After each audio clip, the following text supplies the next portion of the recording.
Let's watch some videos. No theme, really.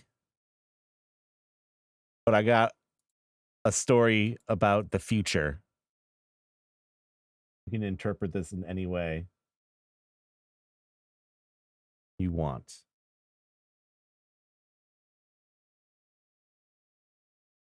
Let's do it.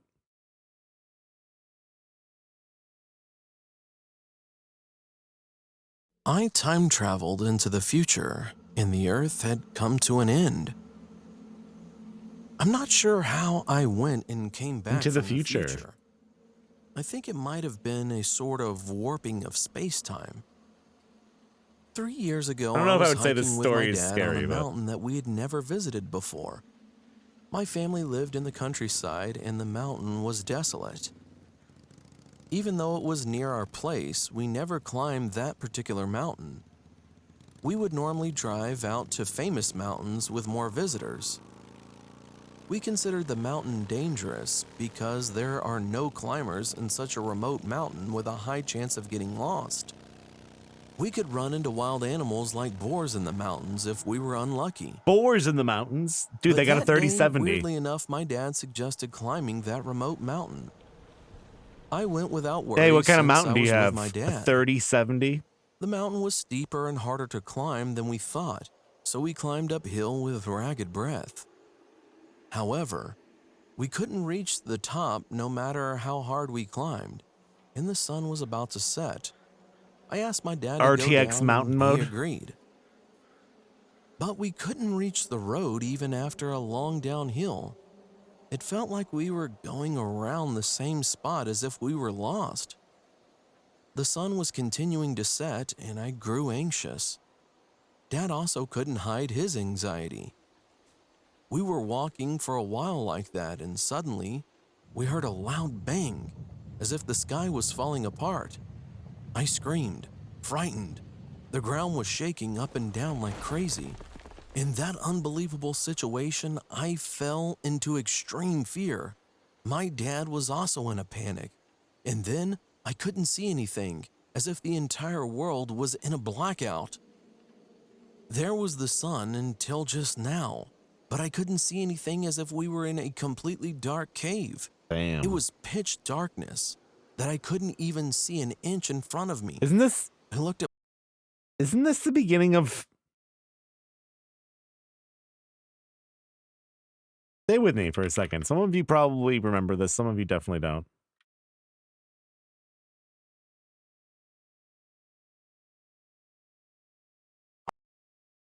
I think this is the same story.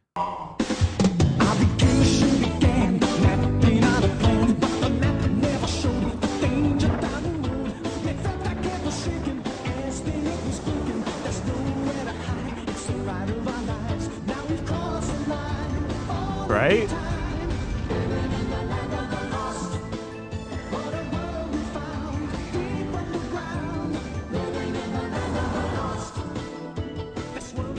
Dude, was Winnie the sister?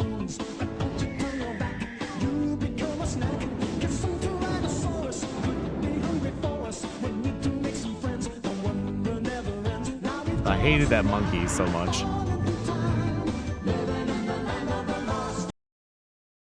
Living in the land of the lost. I watched that show every Saturday morning when it was on ABC. At my dad yelling and fumbled for my dad's hands. I could feel from his hands that my dad was also shaking. Yeah, we did. A The while ago. darkness I continued think for at a least. while. Like And last year. It turned bright. Then the scenery in front know. of me was the devastated earth. The devastated earth. We were indeed in the middle of the mountain. Like, what is going on? These are just upside down trees? Broken trees? This one branch is just fucking sitting there. Until just now. But we couldn't see a single tree around us anymore. There was an endless barren land like a desert. Yeah, in the front of 70s us. version was really weird. I looked toward where our Angry. village should Remember be, it was on Nick at Night but one it was time. full of destroyed houses and buildings. A chill of fear ran through me. A what? Did the world come? A chill of fear? A chill of fear. A chill of fear. A chill of fear I thought you ran said through Jill. me. Did the world come to I an thought I was end? learning a new word, maybe. I looked at my dad, What is and this he thing? was also overwhelmed with fear. We climbed down Jill the of mountain Fear is the without new trees and Resident Evil continued to game that's roam coming out. around. But there was no single human alive, only full of destroyed buildings. Oh, Weirdly, sick, those dude. buildings were not the ones that Dildo existed in our City. neighborhood. They had peculiar shapes, the shapes that I had never seen before. Buildings But made one of thing was for Legos. sure is that they were all broken down. Unfamiliar vehicles that It were looks like similar. Cars fucking. were scattered across the I love it in the future when it's like fucking dome cars. I guess when Akira Toriyama does it, it's fine, but like it reminds me of like Doug. Like when they do cars like this. I swear to God, man. It is Doug cars.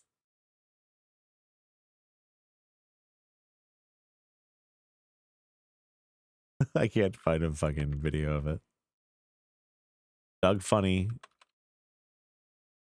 cars.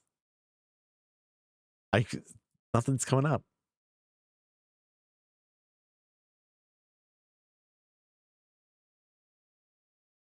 What was the name of the show? It's just Doug, right?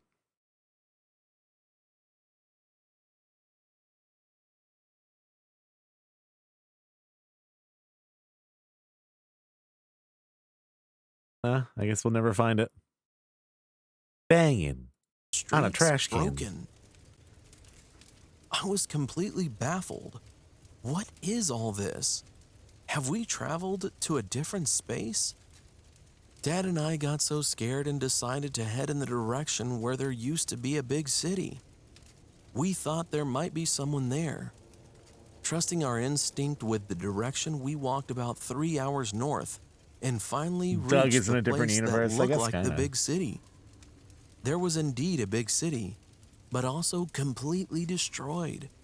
It consisted of components that I had never seen before. At that moment, we could hear someone's voice. What are all these components? My dad grabbed What are all me to these hide. components over here? A strange man voice asked, Solisma? Mashuka Torbaire? Dude, The Sims Another took voice over. answered. We couldn't understand them. This is the beginning of Sounded like a Sims. This is foreign like the language. beginning of the Sims And I swear universe. to God that I've never heard that language before. When I took a peek, they were holding strange weapons that looked like guns. They manipulated their weapons, then the guns started to ring an alarm, as if they figured out our location. Then the strange people looked in our direction. They ran toward us and said, Viscouchi Piker! We weren't sure how to respond.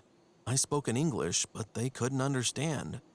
Then they started to hit me. Oh. My dad got angry and tried to fight them off, but he couldn't easily do that because of their weapons. They just They started hit hitting with their me. sticks looking like a police baton, and my skin started to burn with great pain as if touching boiling water. I started to scream. Then my dad gave a blow to the strange man's face. Give him a They all blow. pointed their guns at my dad. I thought, we're all gonna die. Shutting my eyes tight. At that moment, the world started to shake with another loud bang. The ground started to wiggle up and down. The people in front of us suddenly vanished. Then the pitch darkness fell Sick. upon us again. The world went bright after a while, and we were back again to our world once again. We were standing in the middle of our city, our Earth. The sun was up in the sky and everything was peaceful. The cars were driving down the road and people were walking around. Dad and I Also, didn't look at this say a building word that's just while like a fucking riding 90 bus back degree home. mirror. The world we looked out of the bus window was unchanged. The destroyed world we saw They just get just on the now bus. was no more. Once we arrived home, my dad and I looked at each other's eyes, but couldn't say anything. We couldn't understand what was happening and how to explain all of it. We were both in panic. When we gathered ourselves, I could feel pain in my arm. The parts that were hit by the sticks were burnt red. Dad and I went to see a doctor, but we could only describe it as a burn from something hot. We knew that they wouldn't believe us even if we told them the truth. Imagine your Since doctor that and some day, guy my comes in dad with his and I kid. didn't talk The kid's about like, what happened yeah, we went that to the day. future. I think we couldn't accept what happened ourselves. Burn my arm. We never went back to that mountain They're like, again. This guy just burned 3 his kid's years have arm on the passed and oven. we live as if nothing has happened. But after that day, I've always questioned myself. What was that? Have I visited the future? Or was it a What different was that? dimension? What was that city? The people?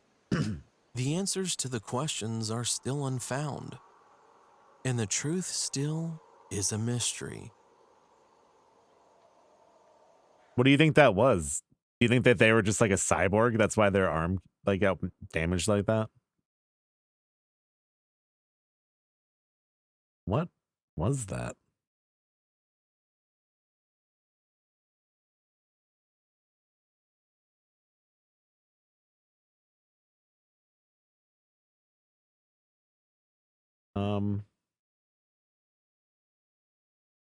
Watch something else. Renter Horror Story. Renter My horror. name is Samantha, and I'm 16 years old. And today, I'm about to share my one and only, also the creepiest incident of my Hope life. it's not like some So this is what happened. creeper. It was Bad Friday touch night and I was creeper. having dinner with my family, and we were planning about going somewhere since it was a weekend. After some discussion, we decided to Eat go the to my broccoli. grandma's house, but because of a certain reason, I was not really happy. The reason was Wait, what? obviously not my grandma, happened to the but it was broccoli? her house. So at this point, you must think that it's something about ghosts, but it's not about them. It was just that my grandma was letting someone rent at the top floor of our house. And why? I have no idea. The renter was in his mid-40s or 50s and would repeat clothes thrice a week and always smelled like beer. You see, my grandma is like a really kind person who thinks good for everyone, but however, the renter was not really nice. He would always complain to my grandma about how much me and my brother make noise, and that it's not letting them sleep. Like literally he would complain that even when it was daytime, and was no sign of sleeping. I told my grandma No about how sign of annoying he sleeping. was, but she would say it would be rude. I wonder, why did she let him in at the first place? But I Whoop. also wanted to see my grandma, so I agreed. The next day we set off to my grandma's house, and she was at the gate welcoming us, but unfortunately, she wasn't the only one.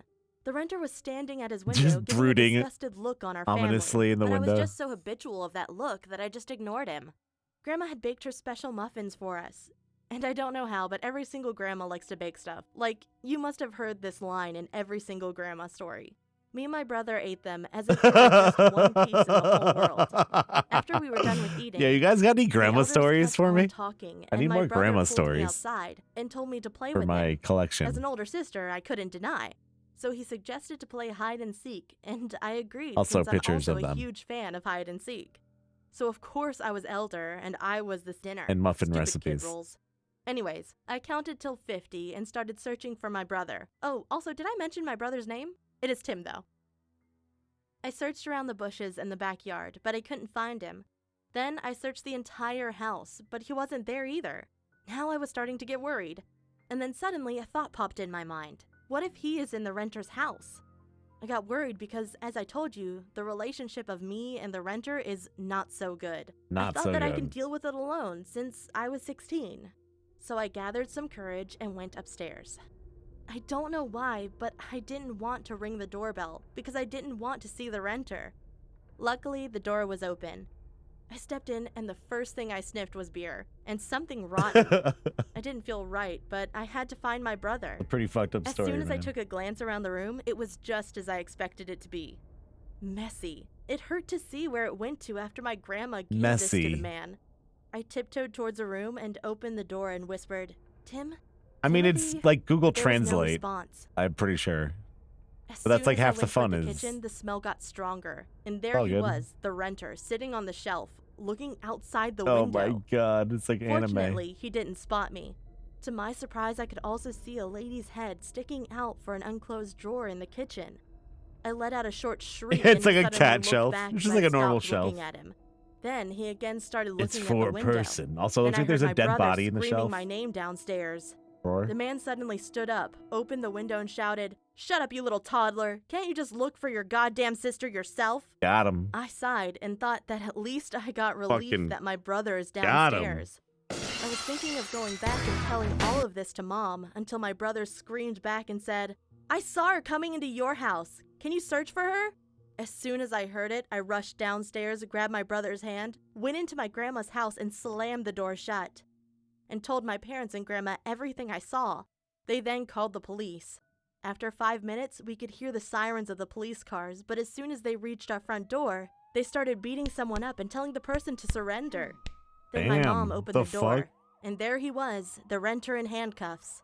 The cops took him to the car and explained to us how he was standing in front of the front door of my grandma's house, ready to murder anyone who'd come out. The fuck? And about that lady that I saw, she was his ex-wife that he had murdered, and the smell of something rotten was coming from her dead body. The fuck? Thank God I shut the door that day. Otherwise, me and my family would be dead until now.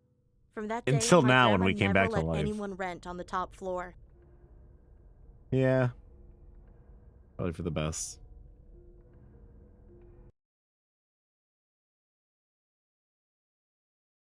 Until this ceremony that brought us back to life. The ritual is complete.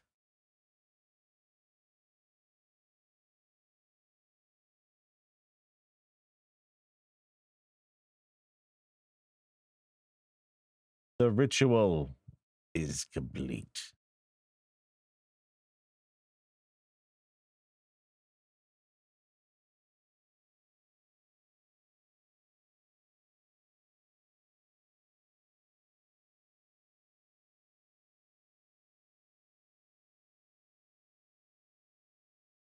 Hmm.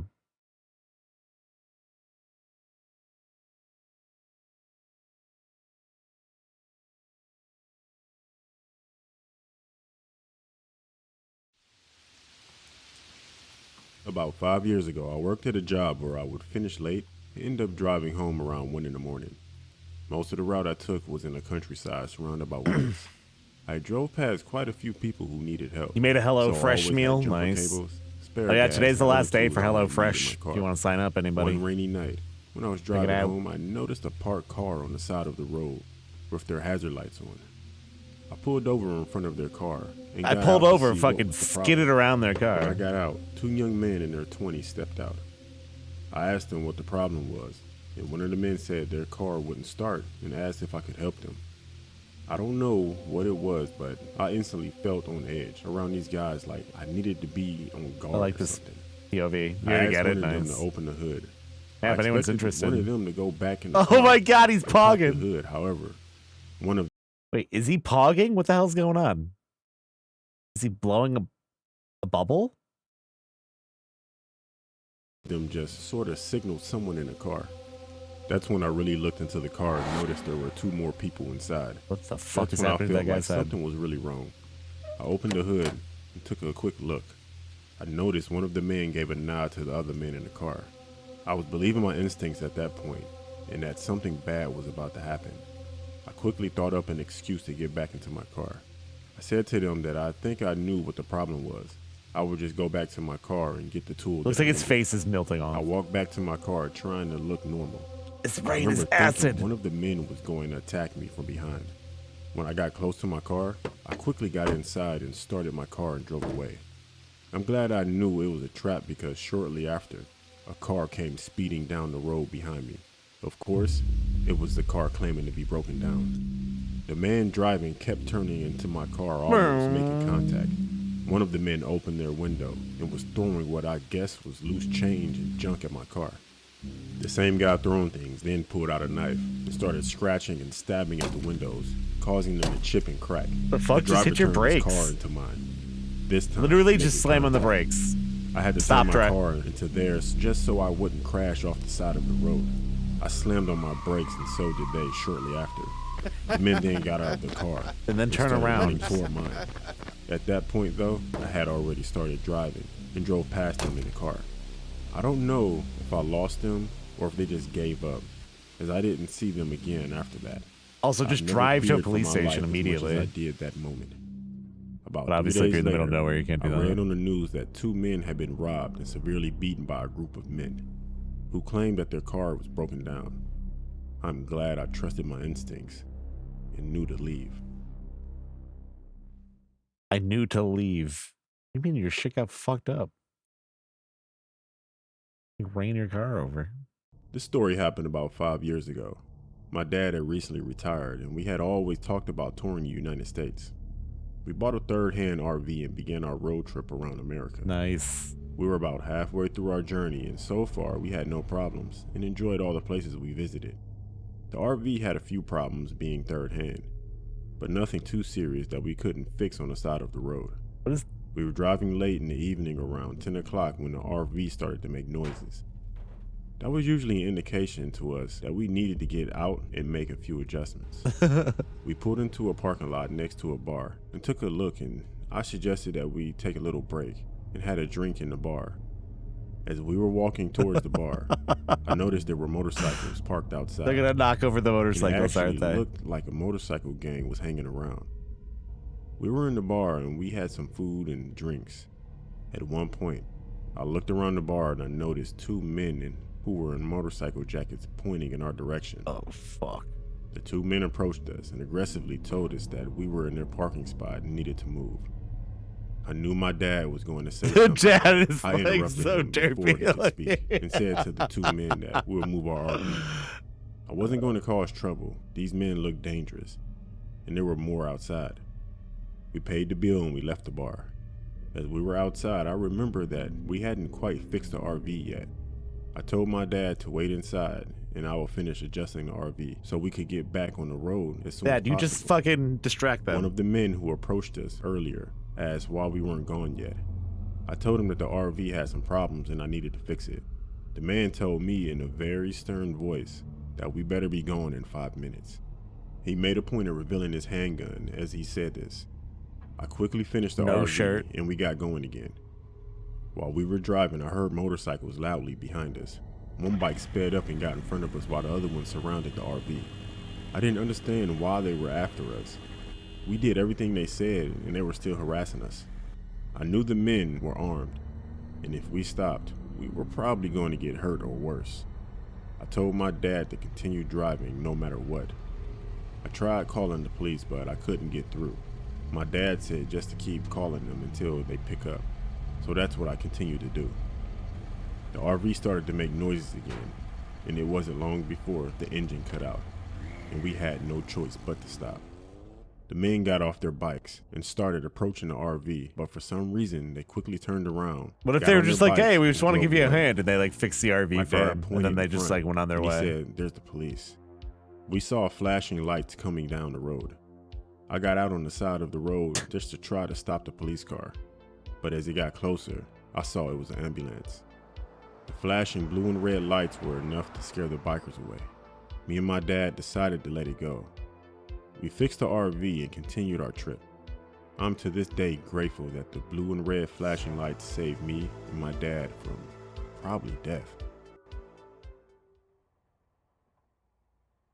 Interesting. I don't know about that story. The crazy This story driver happened a long scary time ago story. when I was in my late teens. I had recently got my first We're car not and that I would early. always It's drive not my normal friends time. and I around, usually to a bar called Frank's Bar that our friend Peter's father owned. It had Stop. pool tables and darts there, so that's where we hung out most of the time. One night, like most nights, I was driving some friends to the bar. During the drive, a man started driving close to my car, Yeah, that beeping car his looks horn and fucked trying up. to overtake me. One of my friends said to not let him over in order to annoy him.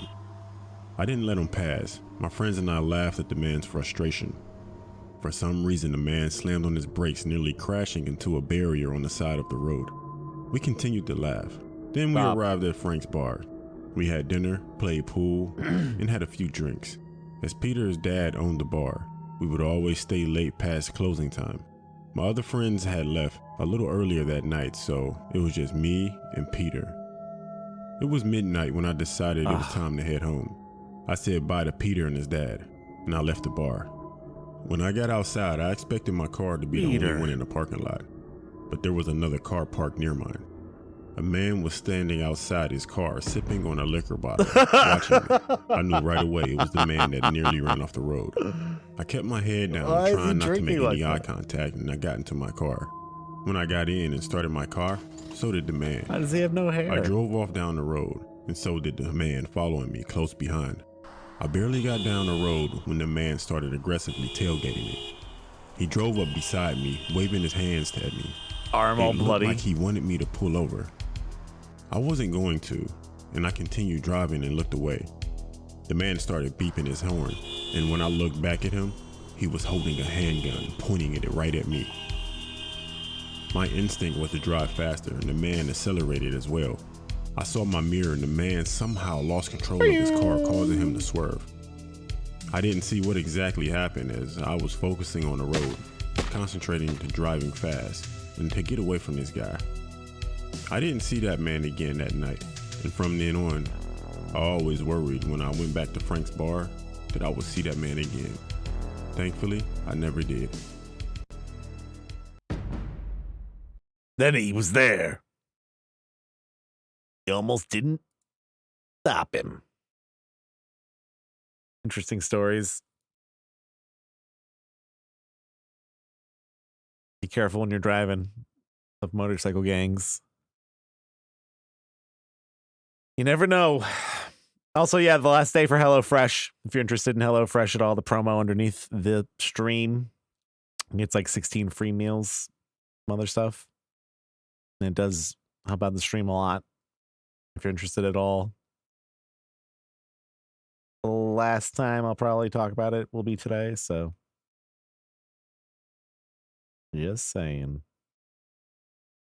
I'm just looking for another story. There's some weird ones that came up. Some strange channel I've never seen before. I don't think I'm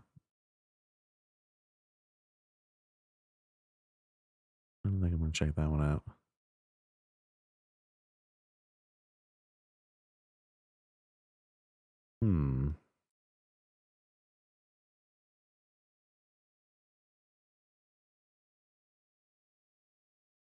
Here we go. My name is Magda, and I'm 26 years old. Magda. I work in an office in the city. Magna Carta. On the weekends, I used to love to get away from all the hustle and bustle Damn. and take a trip to the countryside. Luckily, I have a cottage in a small village which is located right at the edge of the forest. How I used to love to get out of the city and spend the weekend in my little cottage.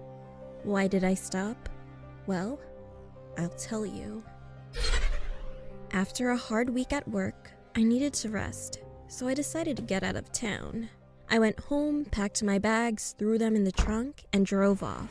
When I arrived in the village, it was late in the evening and I was tired from the long drive. I went straight to bed and fell asleep quickly. In the middle of the night, I was awakened by the sound of my car alarm going off. I looked out the window, but there was nobody in sight. I found my car keys, pressed the button to shut off the alarm, and the awful noise stopped. I laid back down and tried to fall asleep. All of a sudden, the alarm went off again. I didn't feel like getting up, so I just grabbed my keys and pressed the button once more. Everything was peaceful and quiet again. However, 5 minutes later, the alarm went off a third time. Once or twice could have been an accident, but now I was wondering what was going on. Could someone be playing tricks on me in the middle of the night? I got up again and pressed the button to turn off the alarm. But this time, I didn't lay back down. I stood at the curtains and watched. After a few minutes, I saw something by the light of the moon. A shadow emerged from the bushes and slowly approached the Way car. too tall. I could just about make out The tall shape. man. It was something tall, skinny, and black. The figure reached out with its long, thin arms and knocked on the car. The alarm went off again, and quick as a flash, the dark figure retreated back into the bushes. At that moment, I realized what was going on and began shaking with fear. I turned off the alarm and continued to watch. The thing emerged from the bushes again, slid silently over to the gates, threw a hand through them, and removed the partition holding the gates closed. Who is I was that? paralyzed with fear, and I couldn't move. My mind was overcome by panic thoughts. What was it? What did it want from me? What was it doing? Would it ever go away? A shiver ran through my body, from my head down to my toes. My mouth was dry and my heart was beating fast. I was so tense, I was gritting my teeth and clenching my hands into fists. I regained control of myself and ran down the stairs as fast as my legs could carry me to the ground floor. I wanted to look for something I could use to protect myself. However, just as I was about to switch on the lights, I suddenly froze in my tracks. The dark figure was at the window. It was pressed up against the glass, staring in, looking to see whether or not there was someone home. I immediately ducked down behind the sofa and peered out. That's when I realized what all those tricks with the car were for. It was trying to lure its victim outside. I couldn't take my eyes off its hideous face. Its skin was the color of ash and covered with wrinkles. Its eyes were small, beady, and completely black. Instead of it having a nose, there were 2 ragged holes. It didn't have any lips, just 2 rows of sharp, yellow teeth. When it breathed, it was so heavy and hoarse that it was misting up the window. I just knew it wasn't going to go away. After standing at the window for a few moments, I heard a rustling noise as it came to the front door. I watched as it tried to push its fingers through the gap under the door. The handle began to twitch wildly up and down. The creature emitted a chilling sound. Do you think that's It Voldemort? was not like a human voice. It was a deep, beastly growl, like an It's angry just like dog his friend. chewing on a bone. They go to the same I gym. knew that if it heard me, it would keep trying until it found a way to get into the house. I crouched down behind the sofa, hiding in the shadows and desperately trying not to make a sound. Tears began involuntarily streaming down my face, no matter how much I tried to stop them. I could feel my pulse pounding in my temples, and I was shaking like a leaf, just waiting for it to end. I don't know how long I cowered there. I must have been passed out. When I woke up and looked out the window, the creature was gone. The door was still in place and everything seemed secure. I've never been so relieved in all my life. I ran upstairs and looked out the window. It was light outside and there was no sign of anything wrong. Taking a chance, I grabbed my keys and without stopping to collect any of my things, I ran out to the car. I jumped in, locked the doors, and drove away from the village as fast as I could. I didn't stop driving until I got back to the city. Maybe When there I got was back someone to in my the car. apartment, He was I like turned on the radio and heard a news report. The announcer said Trying to that scare. in the village, the dead bodies of 2 girls had been discovered. Radio Their looks like a corpses fucking had been person's face. mutilated and dumped in a swamp. I guess the creature found what it was looking for. I don't want to, but I am curious to know. What would have happened if I didn't make the right decision of sprinting? What would have happened? I don't know. We may never know.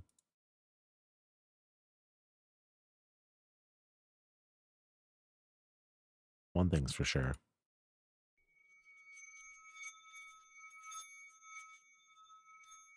I lived in the countryside until I was 16. My neighborhood was a small town. I lived with my uncle and grandmother. Small town This neighborhood. is a horror story I experienced at that time. Almost 10 years later, the memory hasn't faded. When I was about 15 years old, my grandmother held my hand one day and said, "If some girl begs you to help her at night, do not help her. You have to ignore it and run away." It was a very famous rumor in this town. I thought it was just a story made up by somebody like any other ghost story, so I didn't really care about it back then. Actually, everyone in the neighborhood knew Grandma this just story. doesn't want him to get laid. If you hear a girl's voice at night, you must run, or you'll Avoid die. women at It night. was an obvious story. You will Then one die. night, I was out playing outside with my friends, and it suddenly got dark. Man, Grandma's gonna be pissed. I started walking home in a hurry, but the way Night home women wasn't are close. bad. It soon became dark outside, and I was walking alone on an empty road. I began to get a little scared, so I purposely hurried up, humming to myself to calm down. Then, I heard a girl's voice in the forest next to the road. Help me. I felt a chill fuck. run down my spine. As soon as I thought I heard it wrong, I heard the voice once again. It hurts. Although it was a really small voice, I could tell for sure it was the voice of a girl. I looked where the voice came from, but all I could see was the dark forest. But then I saw something behind a tree. Its appearance in the dark began to become clearer. There was a little girl lying behind the tree. I was extremely taken aback. Thinking that she might have been hurt, I tried to approach her. However, I immediately recalled what my grandmother had told me. With a feeling of wariness, I stayed on the spot and stared at her.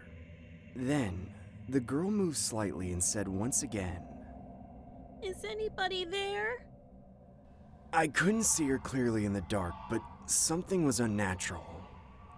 It didn't feel right. I moved slowly to escape from the spot. I heard her voice again and again, but I didn't get any closer. As I kept walking to the side, I could see the back of the tree. She wasn't lying down. Someone was hiding behind the tree, holding her up and supporting her body. Her body was lulled. I couldn't tell whether she was dead or alive. Then, my heart dropped. I made eye contact with the man who was hiding behind the tree. He suddenly jumped out of the forest and started running towards me like crazy. Help this poor girl! It was the same Her girl's body voice was that I had low. just heard before. Screaming, I started to run away. This time, I heard the man in a deep voice. Crap, he didn't fall for it. I felt the fear of death and my whole life flashed before my eyes. Just then, I saw a flashlight in front of me and realized what it was shortly afterward. My uncle came looking for me on his bike. My God, I'm alive. Thinking this, I burst out crying. I ran to my uncle, and when I looked back, the man was gone. I told my uncle and grandmother everything I saw, and we soon called the police. Police began searching for him, believing that he was involved in several disappearances in the town, but they failed to find him. I still can't forget the voice I heard that night. I probably wouldn't be here right now if I wasn't so lucky. Always be careful of the stranger's voice. You never know. That's just how it be.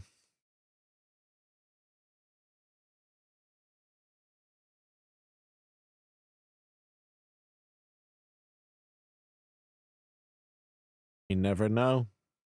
Here's a channel I've never watched before.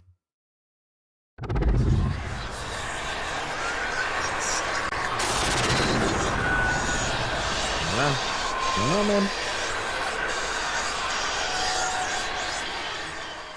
This story takes place in October of 2017 in a state park in Michigan. During Jacob's first few weeks as a park ranger at a state park in Michigan, he had heard rumors of a large wild dog living far off in the woods. Wild dog? Off one of the hiking trails in particular. Jacob never saw it himself, but his co-workers who'd been around longer had caught glimpses of it. They described it as long, tall, and muscular, really strange looking, but no one had actually ever gotten a good close look at it. Hikers would comment about seeing it, but if anyone ever saw it, it would disappear as quickly as it had appeared. But over the course of a few weeks, they started to get more and more complaints. They knew it was back. Apparently, the animal was acting aggressively towards some of the park visitors. The dog would bark and growl, I but don't think that's a generally dog. stayed safely off in the distance.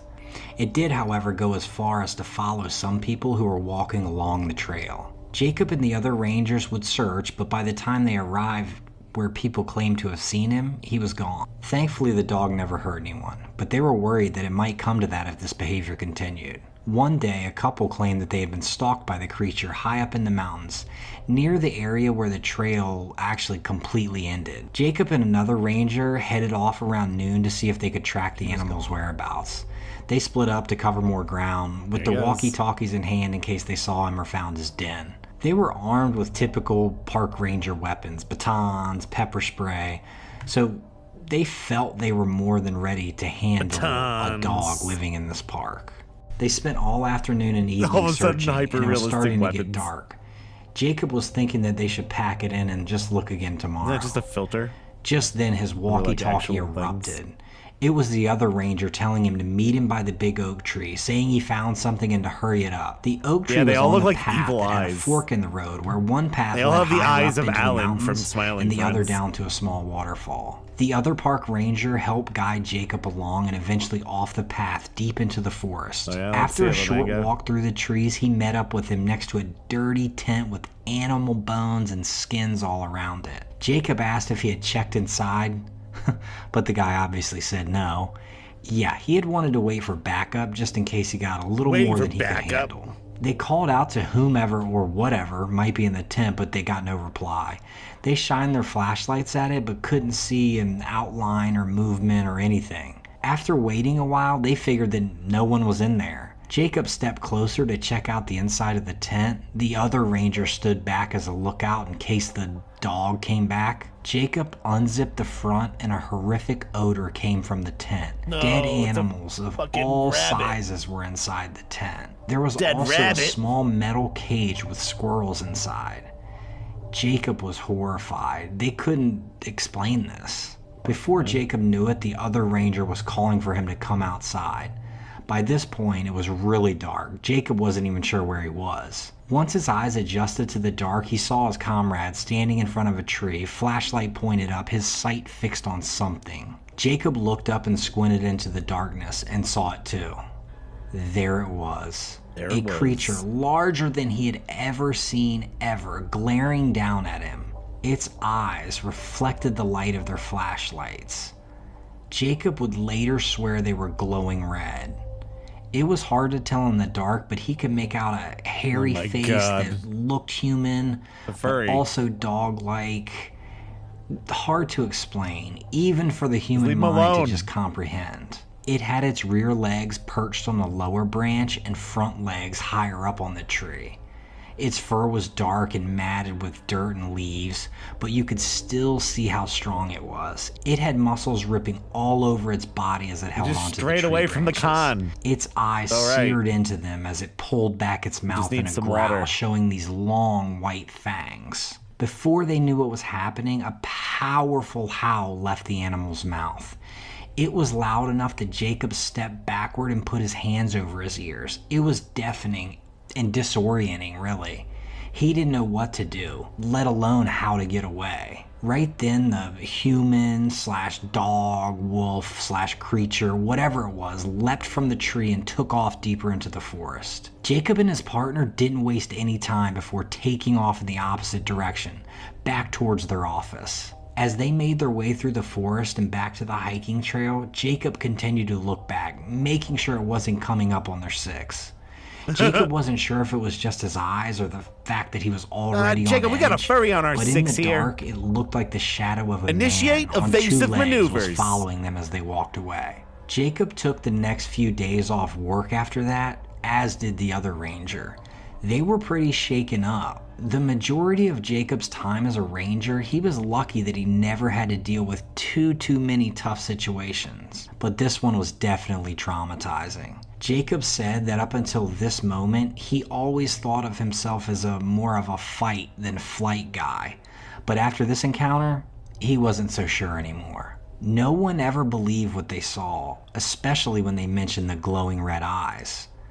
Jacob even began to leave that out when he told the story, and then eventually he stopped telling people the story altogether. However, he knows he saw something he never wants to see again.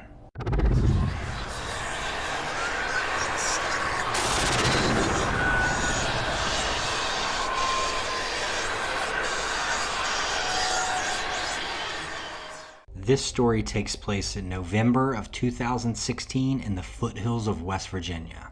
Kyle was around 12. I didn't know there was when gonna be Dad another rented one. out a cabin that belonged to a friend from work. It was deep in the wilderness, accessible only by a dirt road. That's not Kyle dope. really wasn't that excited about going, but he decided to suck it up. He didn't want to hurt his dad's feelings. Kyle's dad was a big outdoorsman. Wait, From what? a young age, Kyle's grandpa, his dad's Completely father different would take him animation, out clip hunting, art. fishing, hiking, all that stuff. And he wanted to pass that along to Kyle and to share some of the same memories. It didn't matter to Kyle's dad that he had a disability. Kyle was born with a club foot that after birth required multiple surgeries, and was still super painful. So he had a hard time competing and playing traditional Yeah, you made it up, sports. didn't you, Laminga? He even had a hard time fitting in with the other kids. You made it up. Anyway, on the day of the trip, his dad packed up some essentials, but was planning on buying most of the things they needed on the way. Get all the bread. He was told there was a general store some 10 miles away Get the from carrot-shaped cabin, bread. so they could grab stuff like firewood, milk, bread, and whatever else they might need. Apparently, there wasn't any electricity in the cabin, so they would have to heat it with a traditional wood stove, too. Kyle thought that was kind of cool. They even packed a Winchester rifle and a little .22 revolver. They would likely go hunting at some point, even though Kyle had actually never shot a gun before. He said he could tell his dad was excited to teach him, that they could practice, and that the hardest part of hunting was actually being quiet. They headed out on a Thursday and planned to be back by the end of the weekend. Kyle fell asleep for most of the ride and woke up when they were at the general store. His dad bought what they needed and they headed off for the cabin.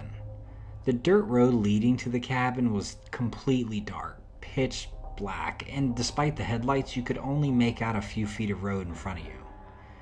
Kyle Well, it's pretty remembers light thinking to me. he I don't know. Felt like he That was in seems like outer 100% space, visibility. just stars in the black night.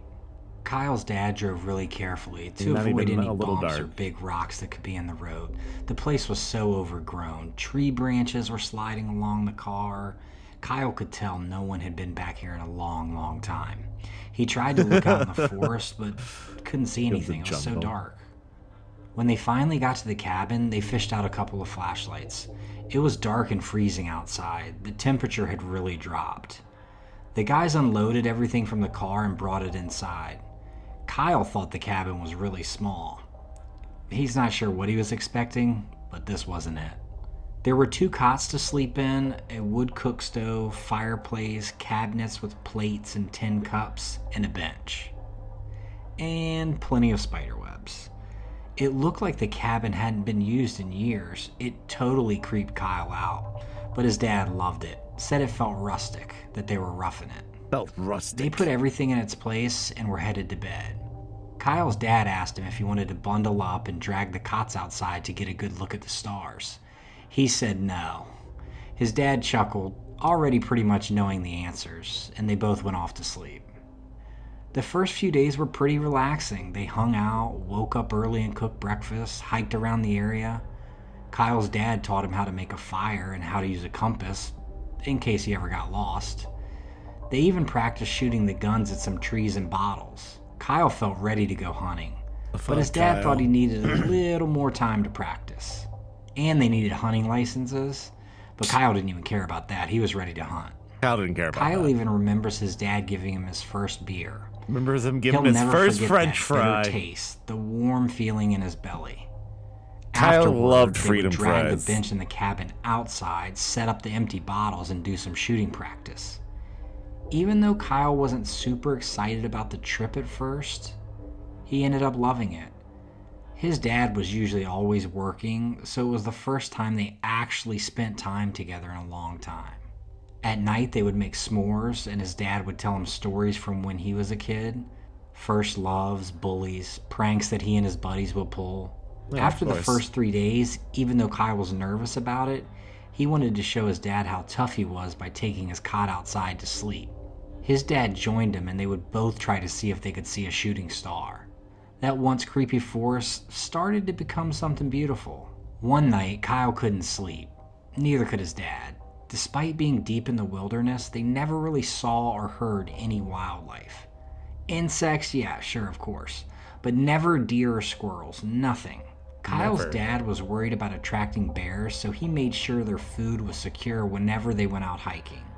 But they never saw anything. Since they both couldn't sleep, his Yo, dad nope. suggested they get the flashlights Thanks and for that hike for raid, a dude. bit, tire themselves out, and maybe that would help them get some sleep.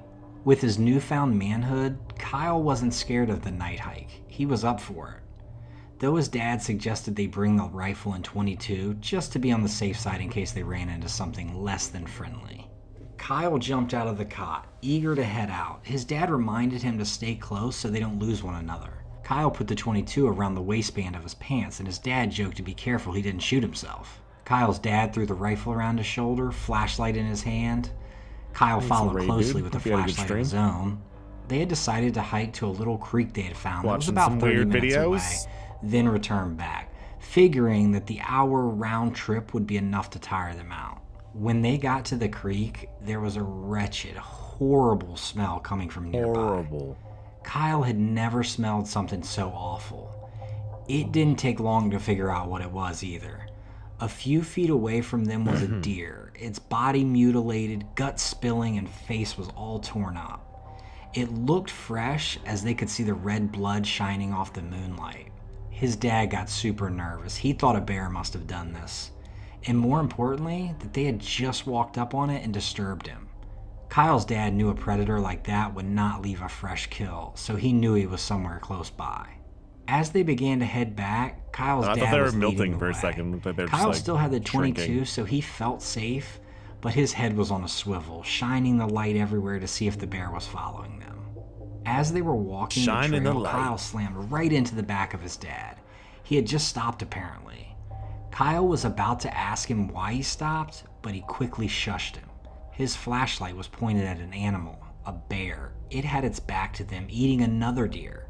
It hadn't noticed them yet, so focused on its meal. Kyle's dad motioned to Kyle to move slowly, and they began to move around the animal. As they got a few yards away, a stick broke under Kyle's foot, and the bear flung itself around.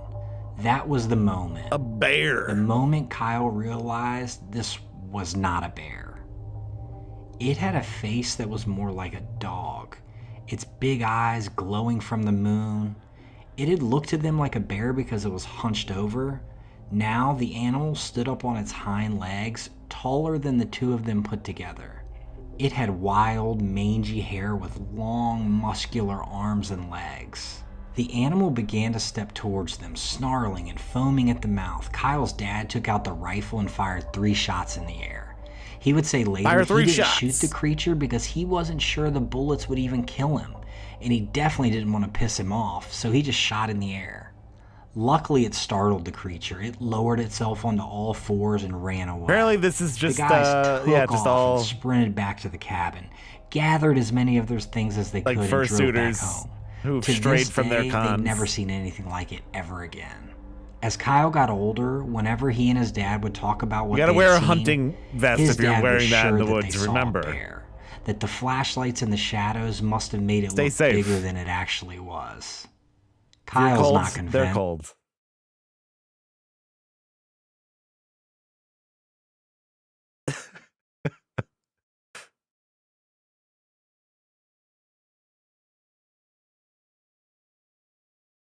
It's just like, I mean, it would be a good way to get people riled up. I saw some kind of monster walking on its hind legs.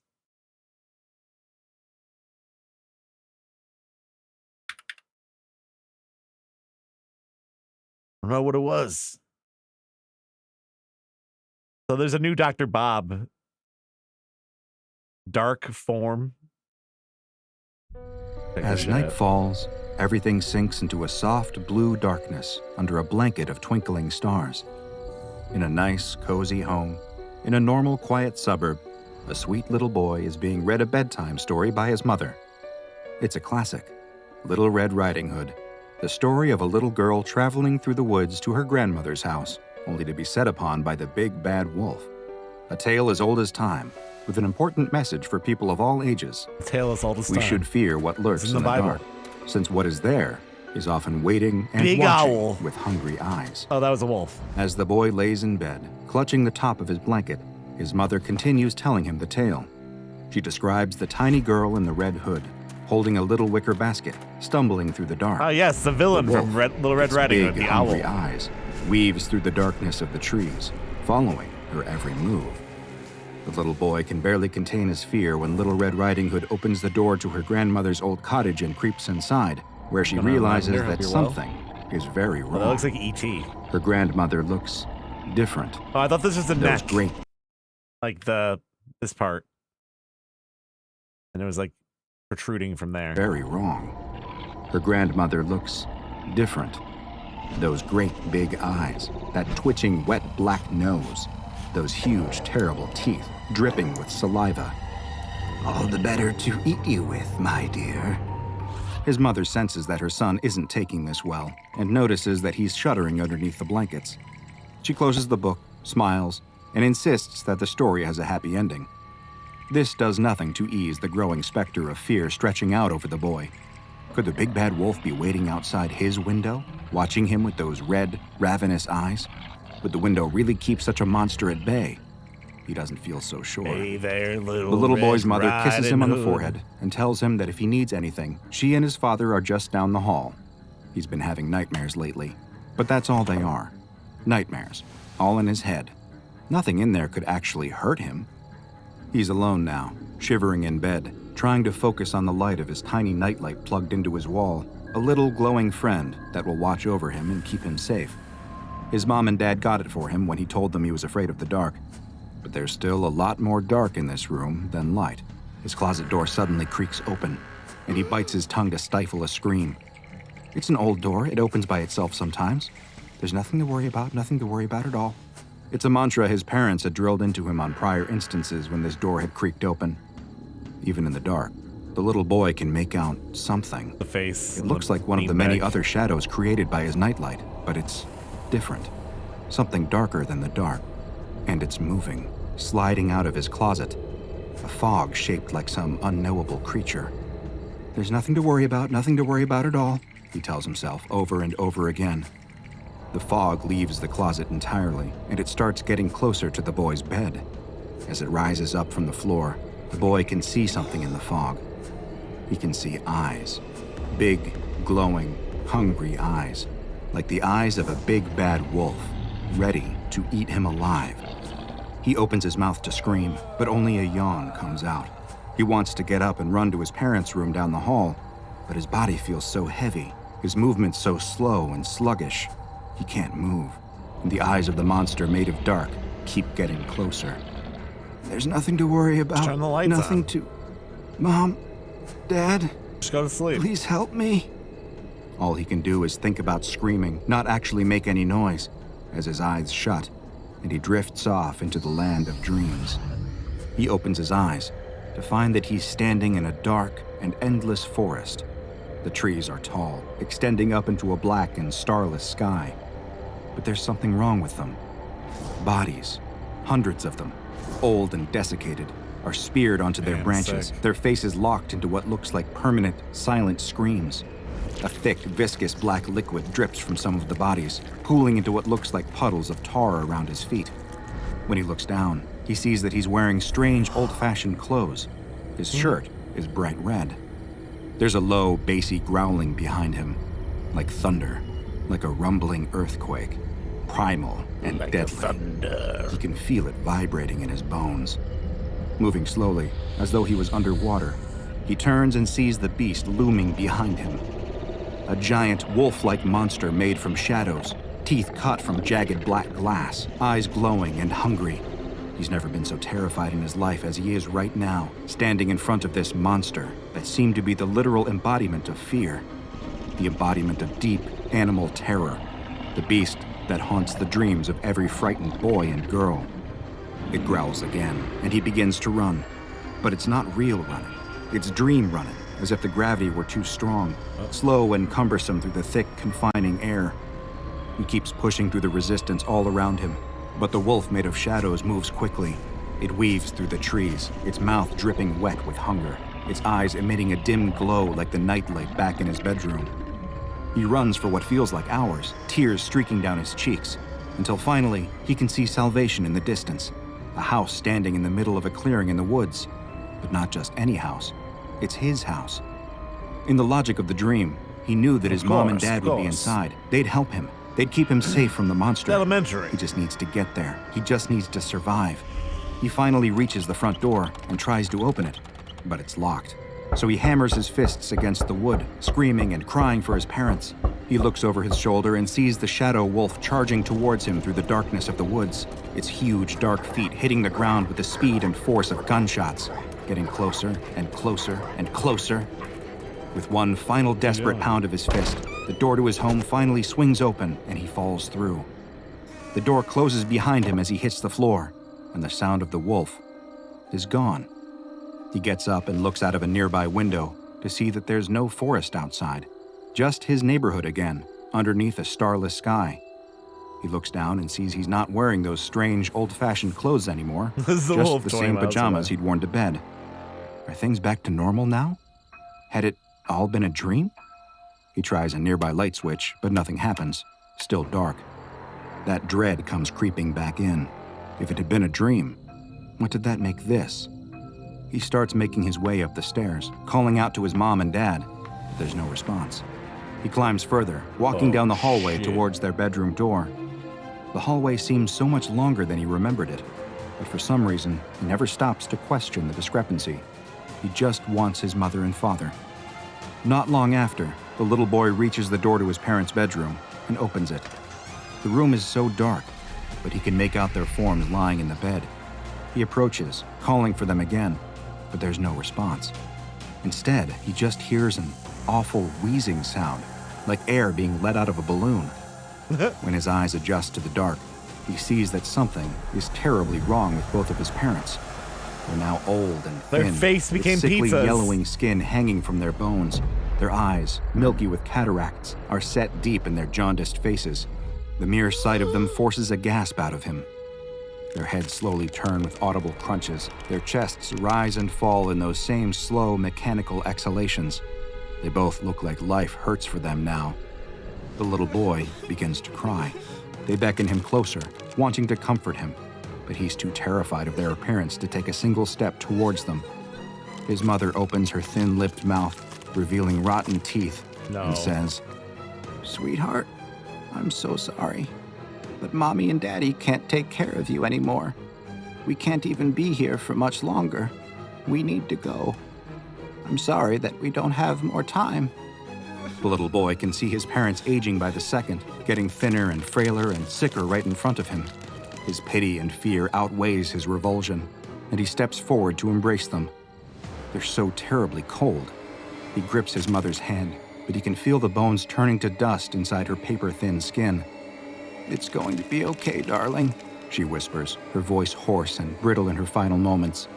"Your grandmother will take care of you from now on." That's when he hears it behind him again. That terrible, low rumble, the primal growl. As his parents both turn to dust in their bed, he turns and sees the monster, the same wolf made of shadows, filling up the doorway. It seems even bigger in here, bulging through the doorway, thick black saliva dripping from its obsidian fangs. He tries to repeat that same mantra to himself. There's nothing to worry about at all. But suddenly he's short of breath as an immense shadowy claw closes around his torso. It lifts him up off the ground until he can feel the beast's breath on his face, but it isn't hot like it should be. It's freezing, like a gust of wind in the deep snow. With a deep, commanding voice, the monster says, "Only lucky children get to wake up from a dream like this, and not everyone can be lucky." All he can do is scream when the wolf's jaws close around his head, but not a soul can hear him. Damn, what the fuck? He's swallowed up into the darkness of the monster, and soon, he's nothing at all. In the waking world, the sun rises, morning birds caw and tweet, alarms go off. But when the little boy's mother checks his bed that morning, it's empty. He's vanished without a trace. In the panic of the days, weeks, and months that follow, in the extensive search that turns up nothing, and that unlucky little boy was never seen again, it never even occurs to his parents to ask, "Did we leave that closet door open?" Did you suffer from bad dreams as a child? Night terrors? There's no shame in it. It's not an uncommon affliction after all. Perhaps there's a hazy, half-formed memory in your mind of waking up screaming when your parents turned on the lights, comforting you, telling you that it was just a bad dream and nothing more. But what if it wasn't? What if it was SCP-080? This vaporous entity, nicknamed the Dark Form by some who have worked with it, is every child's worst nightmare. And if you give it a chance, every adult's worst nightmare too. That's because this black, smoke-like figure has the anomalous ability to induce extreme drowsiness in anyone who spends more than half an hour near it in the dark. Shortly after falling asleep, if nobody comes in and rescues the victim by turning on the lights, they will experience the most horrible nightmares you can possibly imagine. So horrible, in fact, that those who have suffered these nightmares and survive often experience irreparable, lifelong psychological trauma. And in the grand scheme of things, those are still the lucky ones. If you're unlucky, like the little boy who vanished from his bed, you'll disappear forever, consumed by SCP-080. The creature itself is difficult to properly see due to its lack of consistent form and due to the fact that it only appears in the darkness, but those who have witnessed it can only seem to remember one key detail: glowing eyes in the smoke. Because of its preference for dark places, SCP-080 often takes refuge in closets and under the bed, where it can vanish out of sight. Bright light automatically causes the creature to disappear and manifest elsewhere, and therefore, should you start feeling unusually drowsy in the dark, turning on the lights is the best thing to do. But these must be bright lights. The soft glow of a standard children's nightlight is not powerful enough to ward off the creature. The SCP Foundation conducted a series of experiments, hoping to see whether SCP-080 had any kind of real physical body, and if it was possible for human beings to safely interact with it. In the first of these experiments, a 19-year-old male D-Class was sent into the chamber to interact with SCP-080. Unsurprisingly, he immediately became extremely distressed upon seeing the figure with glowing eyes forming in the dark. He described it as being human-shaped, but far too big to be a human. He begged to be released from the chamber, but by this point, he'd already started yawning, and the drowsiness was setting in. The researchers running the experiment wanted to see what would happen next, though, and eventually, his pleas to be released fell silent as he drifted off to sleep. When guards were finally sent in to check on him, they found nothing at all. Nothing remained of the D-Class. He'd been consumed by SCP-080, just like so many others. Next, a 30-year-old female D-Class was sent into SCP-080's chamber. When she was able to make out the vaporous form with the glowing eyes, she was instructed to try and physically touch it. She followed the orders. However, upon touching the entity directly, she immediately fell unconscious. She was quickly retrieved from the room, since the Foundation wanted to make sure they could interview her rather than letting SCP-080 consume her. According to a physical exam given to her by the Foundation medics, she'd experienced no physical effects. Her mind, on the other hand, was a very different story. She'd vacillate wildly between a state of borderline catatonia and extreme paranoid distress. In a debriefing meeting with a Foundation researcher, she had difficulty recounting what exactly had happened during her test with SCP-080. When she did begin to recollect, she started screaming in terror and yelling about how they would try to take her back to the monster. Then, without warning, she leaped across the table and began to attack the researcher, forcing the attending guards to intervene, and unfortunately, they were forced to terminate her. It seemed as though this was always the intended effect of her outburst. She preferred death from a Foundation guard over experiencing SCP-080 again. The testing continued, though, and a third subject was sent into the room, a 24-year-old D-Class male dosed on a powerful amphetamine to hopefully ward off the drowsiness-inducing effects of SCP-080. This did not appear to work, though, and over time, the same sleepiness started to set in. The amphetamine, however, still caused elevated levels of aggression, and the D-Class began to express violent intent towards SCP-080. He approached the vaporous mass and attempted to strike it, but when his fist touched the entity, he immediately collapsed. When his body was retrieved, it was found that he died of a sudden massive heart attack. During the autopsy, as Foundation staff examined his body, they reported feeling a profound sense of discomfort and unease, as though they were being watched. The retrieval team also reported feeling acutely aware of SCP-080 watching them as they exited the chamber with the final D-Class's body. The mere presence of SCP-080 then started causing problems for some staff members at the containment site.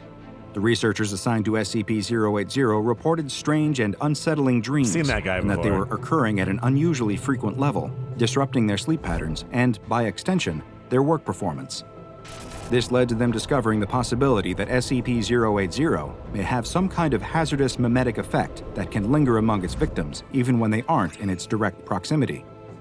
After the lead researcher on the team walked into traffic and sadly passed away, it was made mandatory for all staff members working in SCP-080's sector to keep comprehensive dream journals so that the emergence of patterns of violent or unsettling dreams could be detected before things got too out of hand, just like they had with the lead researcher.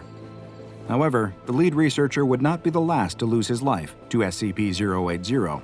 2 researchers stood just beyond the blackout curtains, observing SCP-080 for 40 minutes, believing that the divider would This is keep a them safe from long fucking Dr. Bob SCP-080's video, negative feels like. anomalous Maybe not. effects. They were terribly wrong. Both apparently fell asleep in the observation area, and when another researcher later entered the room, they discovered that their bodies were gone.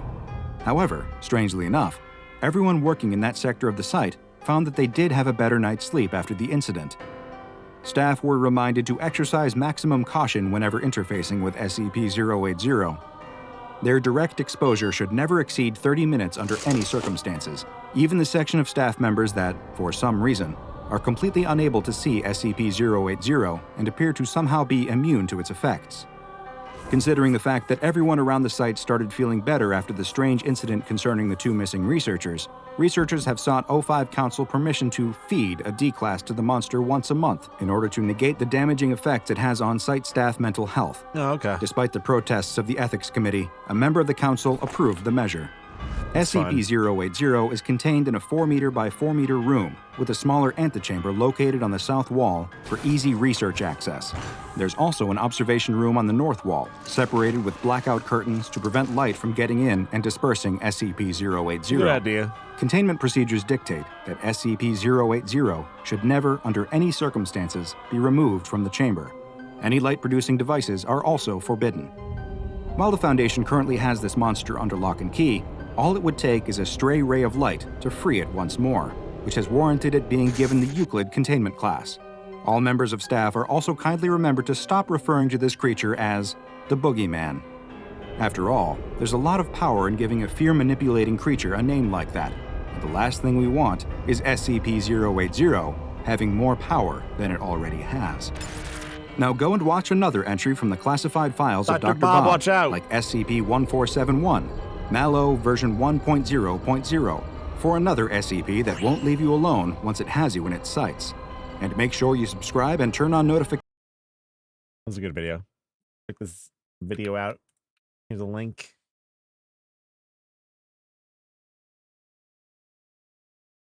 Here's a link. All right. Another thing.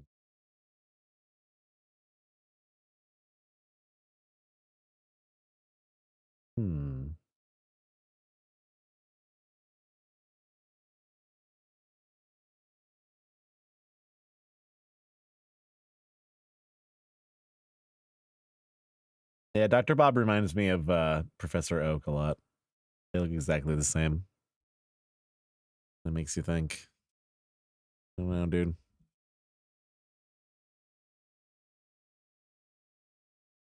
I don't know.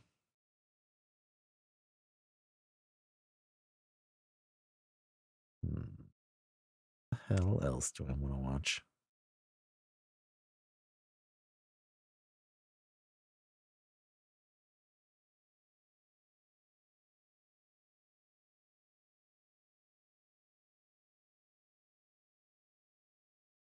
I'm just going through my history. I thought I had a few things from yesterday I saw. But I guess not. Maybe I was watching it on a different account or something. Well.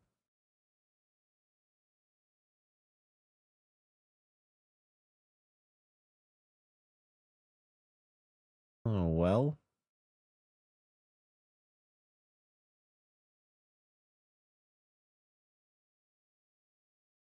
Do this then. I think we've seen some of these.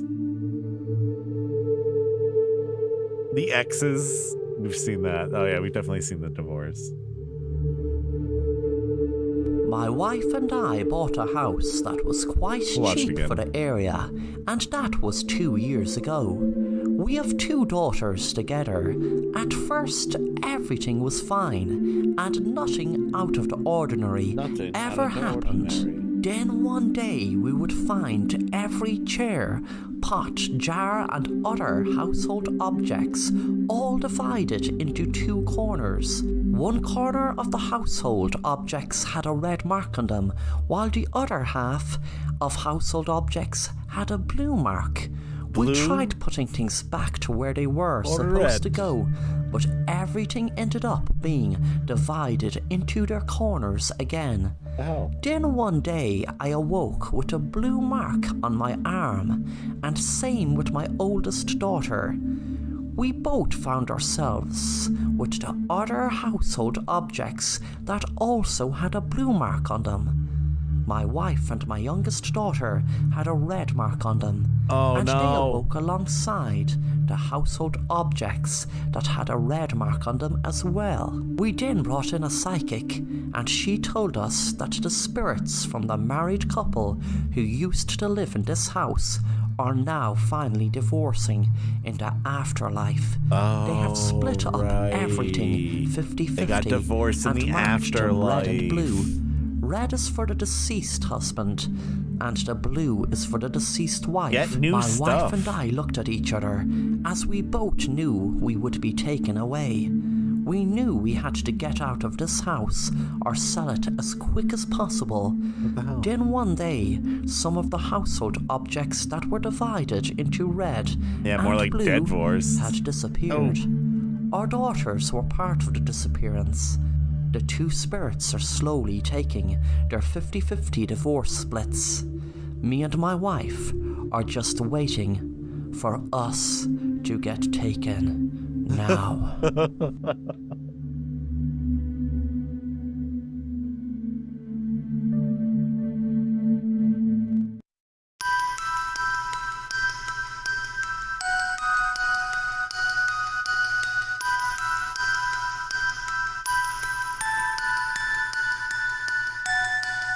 Barry woke up in a room with no memory of how he got there.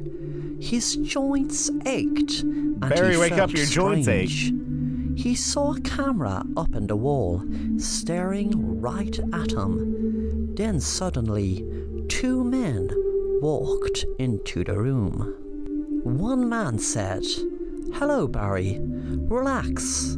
You will be given a full explanation why you're here in just a short time. No, you won't. But there are a few things you need to sort out yourself first. You need to just relax and try your best to remember anything you can that has happened to you before you woke up today. It doesn't have to be recent. Anything at all." Barry felt the question bizarre and was about to say something I find this question when he bizarre. felt kind of dizzy, and suddenly he blanked out. As he did, he had a memory of a person speaking, but he could not make out who it was. He tried his best to look at the face, hoping he could make out the features, but it was no good. The face was just a blur. When he snapped out of his daze, the man spoke to him again. "Did you remember anything, Barry? It is very, very important that you remember anything at all before we fill you in." Barry said, "What am I doing in this room? Who are ye? What do ye want with me?" The man spoke again. "Barry, we will give you all the answers to that in a very short time. But for now, we really need you to remember Who are anything ye? at all, because it is vital you do. So I said, who before are we give ye? you the information you were requesting." Barry could feel himself get dizzy again, and once again he could see the face, but it was just a blur still.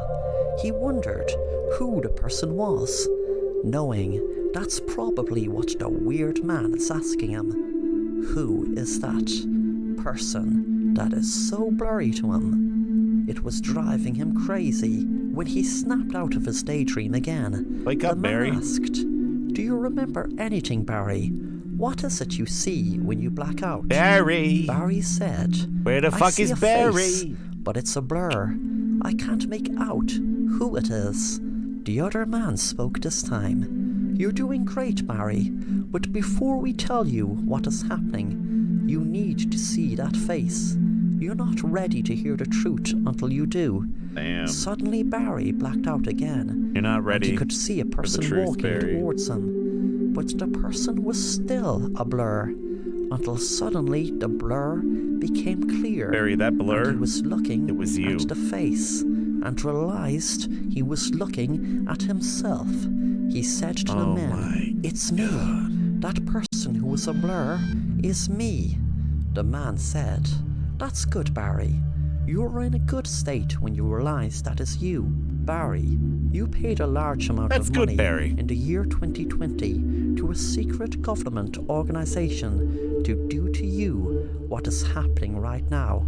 And I have all the paperwork to show you that you've given your full consent. You will get a shock when I'm about to tell you what I'm about to tell you. But believe me, we are only doing what you paid for. The year is 2220. You were 200 years into the future from when you were frozen, and the information was passed down generations to you beyond frozen in the year 2220. Barry, you nearly didn't make it. But the problem is, Barry, no one else has except us and maybe 100 more. The world experienced an apocalypse after World War III happened just a few months after you were frozen in the year 2020. We had this bunker specially built, and the elite in the government survived also. The world is no longer like it was, Barry. 2222222. I am sorry you woke up to a world like this. They didn't get frozen, Barry. Wake me up in You are 200 the only years. one who did get frozen. That's the one thing I was trying to figure out. But the other survivors, well, they were the elite. The big, huge government officials, the president, and everyone else. They had their doomsday bunkers. They were the lucky ones. But even with that, there are now only about just over 100 of us left. This world is in ruins. This world is no way anywhere near the world I read about in history like it was before World War III started. 10 minutes later, Barry exited the bunker to see what the world looked like, and what he saw was a city in wreck and ruin. Suddenly, he had another blackout. He could see himself talking to an elderly man. The man spoke.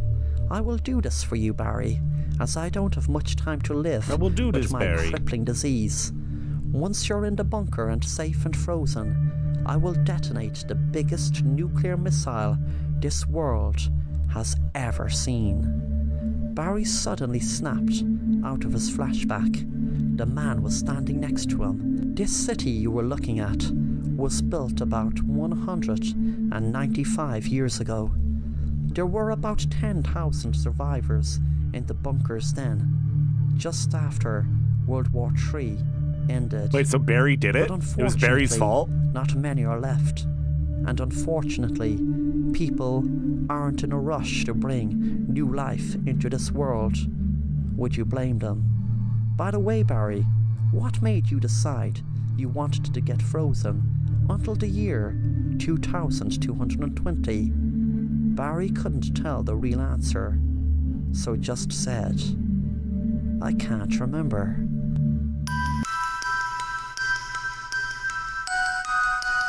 I can't remember.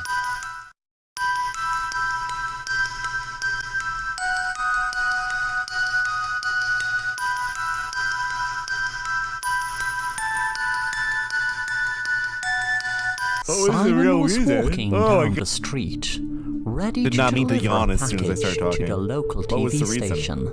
It was a 24-hour news network called Channel 6 News. He knew that he had to reach a huge audience, and he knew that when he broadcasted his statement, My favorite he kind of had audience. to do it before midnight on December 31st, 2020. He wasn't sure would it make any difference, but it was all he could do. He knew he had to try.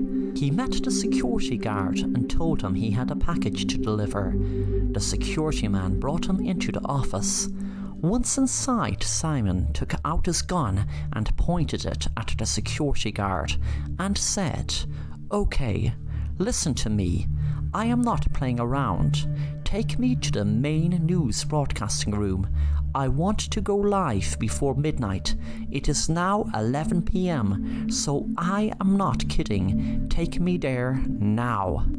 The security guard took Simon to the main room and said, "I am so sorry, Miss Casey and Mr. Warren, but this guy said he was going to kill me if I didn't take him in here.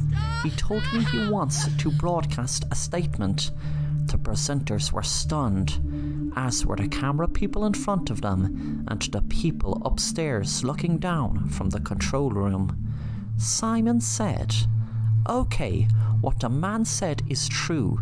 I need to make a statement, live, and I need to make it soon." Mr. Warren said, "Look, calm down, son. You can't just walk into a news station and demand to give a live statement." Oh, I remember the this second one. Simon walked into the room, they had cut to a commercial break, so no one was seeing what was happening. Simon held the gun to Mr. Warren's head and said, "I am going to blow your bloody head off unless you get me on that bloody camera now to me give a live statement. And I don't want it on delay. I want it to go out live." Mr. Warren tried to run and bring Miss Casey with him. Suddenly Simon got startled, and by accident his gun went off and shot Mr. Warren in accident? In the head? He shouted, "Look what she made me do." He ran over to the security officer and said, "Get me live on air now." The security thought Simon was going to kill him, so he quickly got out his gun and pulled the trigger and shot Simon in his head. Simon fell dead on the ground. Simon. The police were called, and when an officer was searching his pocket, he found a piece of paper, which he thought must have been the script of the live statement he was talking about. It was midnight. He heard a strange sound, and people near the window shouted in amazement. He hadn't time to even read the first line of the statement, but he heard them shouting from upstairs. "What the hell is that?" He ran up to see what it was, and when he looked out the window, all he could see were UFOs all over the sky, and the sky had turned red. He looked down at the piece of paper and read, "I can't give this message online. They will find me that way. The only way is live on TV. They might still find me, but at least that way they won't be able to take it down straight away. I know that if I tried to mention it online, they would have words flagged to it be disrupted before I get the truth out. After midnight tonight, there will be an alien invasion. This was known for months, if not years, by the elite around the world. Some of the aliens are here already. They were here for a very long time. I don't exactly know how long. Tonight your president and elite government members around the world are sitting comfortable in underground bunkers. Those bastards did a deal with an alien race. It's a new world order. They're going to take over Earth. Humanity is going to be wiped out tonight.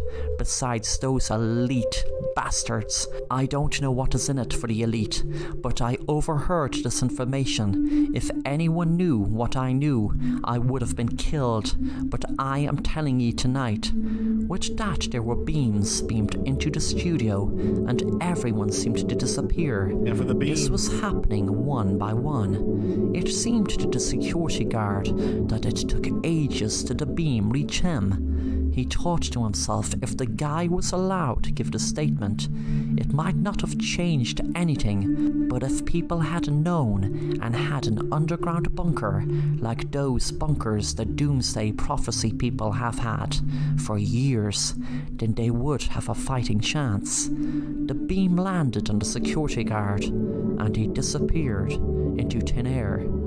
Down in a bunker, the president spoke. Well, my friends, there is food and essentials for about a week. We were promised the air above will be clean in about 5 days, so we just have to suffer the boredom down here. But when we're above, How my is the friends, story still going we will on? be in a It's much insane. better world. We will be in a world that us and the reptilians can coexist My in the God. open and not hidden like we have been for so long.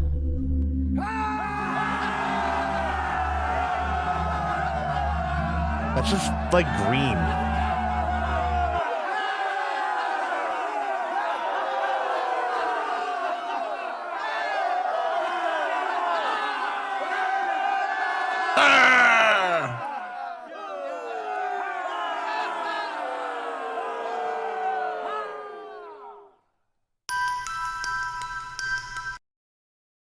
Yeah!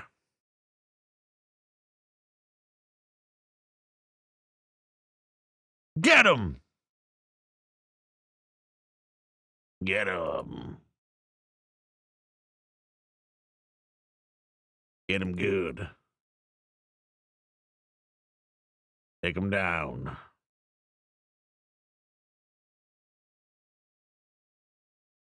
All right. Let's watch.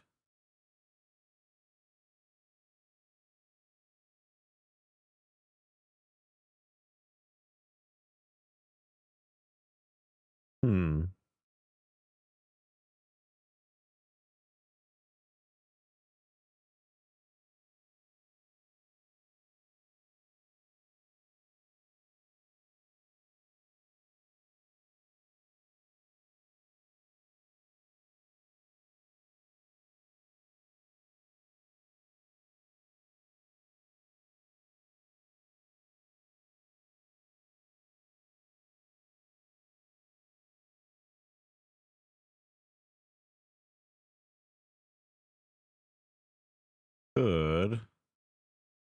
Back to this. We've already watched a lot of these, though.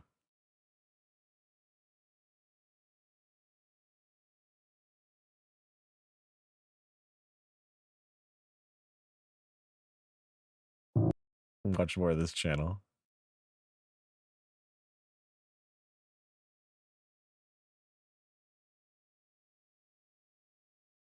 Here we This go. is a very difficult story for me to tell.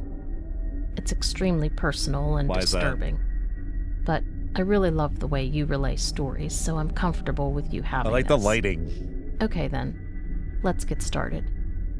A little about myself. I'm a 19-year-old female living in Southern California, 5 foot 6 inches, around 125 pounds. Your typical Cali girl. I'm kind Typical of a Cali tomboy, girl. too. I love sports, volleyball, skateboarding, and especially surfing. Surfing. Okay, now Dude, I want to learn how to on surf. to my story.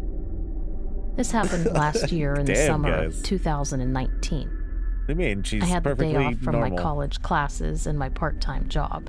He has boobs. It was a beautiful sunny Deal morning, with it. so I decided to go surfing Deal at a with it, secluded beach gamer. I knew, up near Topanga Canyon. I put on my bikini top, my swimming shorts, grabbed my surfboard, and headed off to catch some waves. My favorite thing to do. I drove to a grassy area near the beach and parked my car. Grassy area This in the particular water. beach is bordered by high coastal bluffs, and it's over 150 feet down to the sand. I had to walk down a very long, rickety old staircase to get to the beach. The beach below was very rocky and not at all suitable for surfing. But about a mile down from that point, the rocks end. It opens up into a rock-free area about 100 yards wide, with awesome waves. The perfect spot for surfing. Hell yeah. It's a very Drippin'. isolated spot and hardly anyone Wet ever waves. goes there, except for a couple of other avid surfers. In fact, I've only ever encountered another surfer there once before.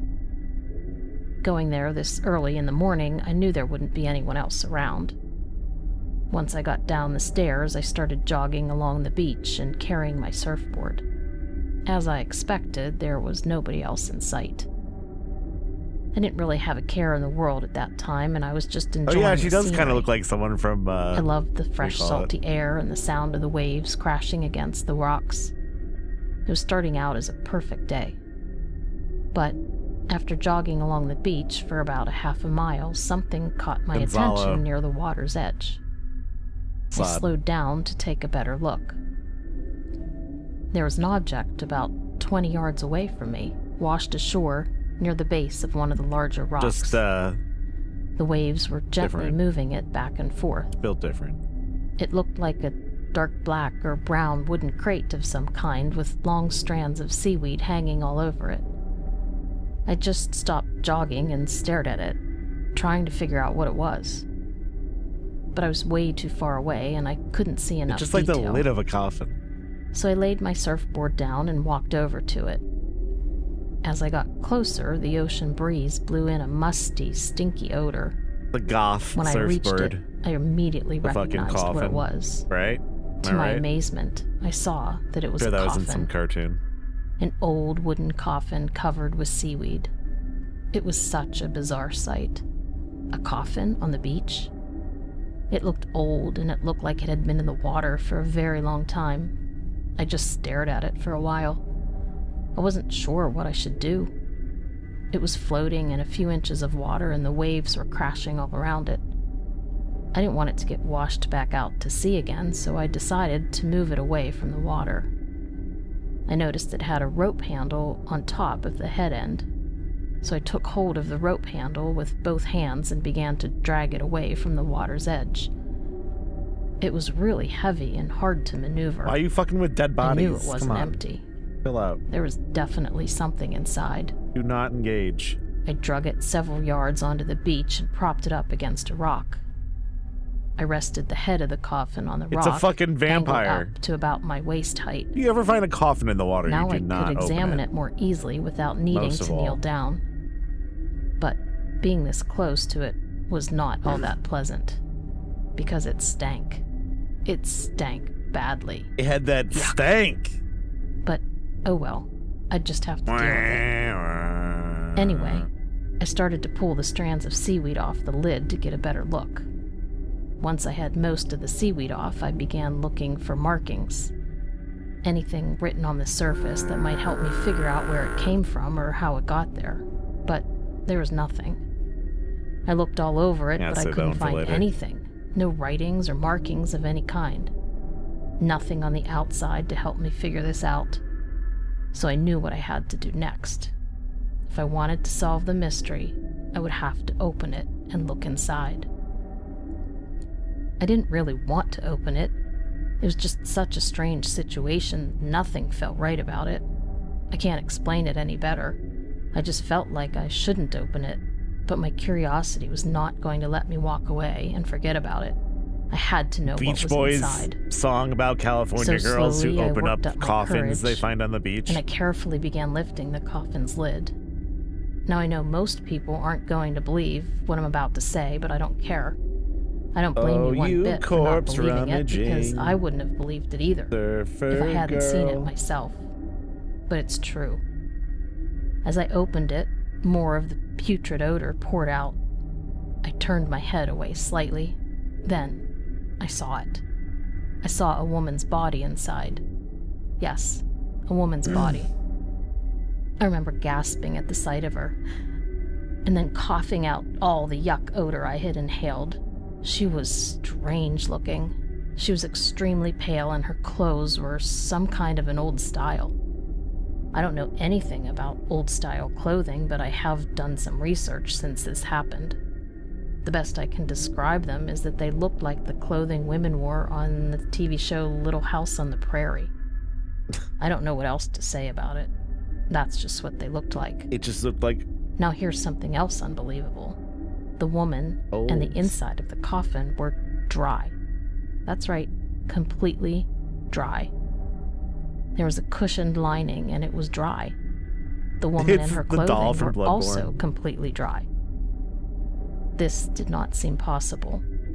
This coffin was old. The wood was heavily worn and it didn't look watertight. The lid was warped and it didn't fit flush all the way around, so how was that possible? Whoa. I stared at the woman in utter amazement. Another thing, she was not decayed at all. I was certain she was dead. She had to be dead.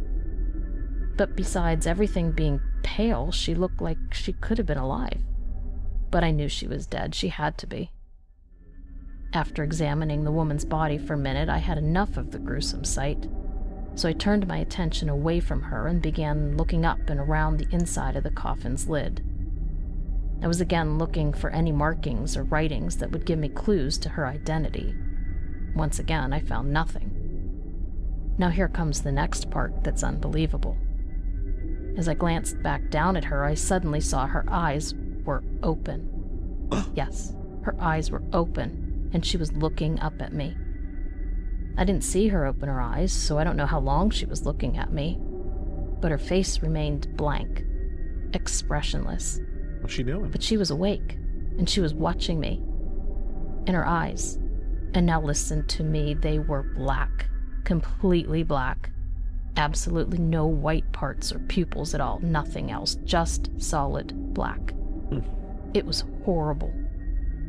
Okay, now this is where things get really bad for me. It was I'm horrible. fuzzy on a lot of the details because everything started happening so quickly.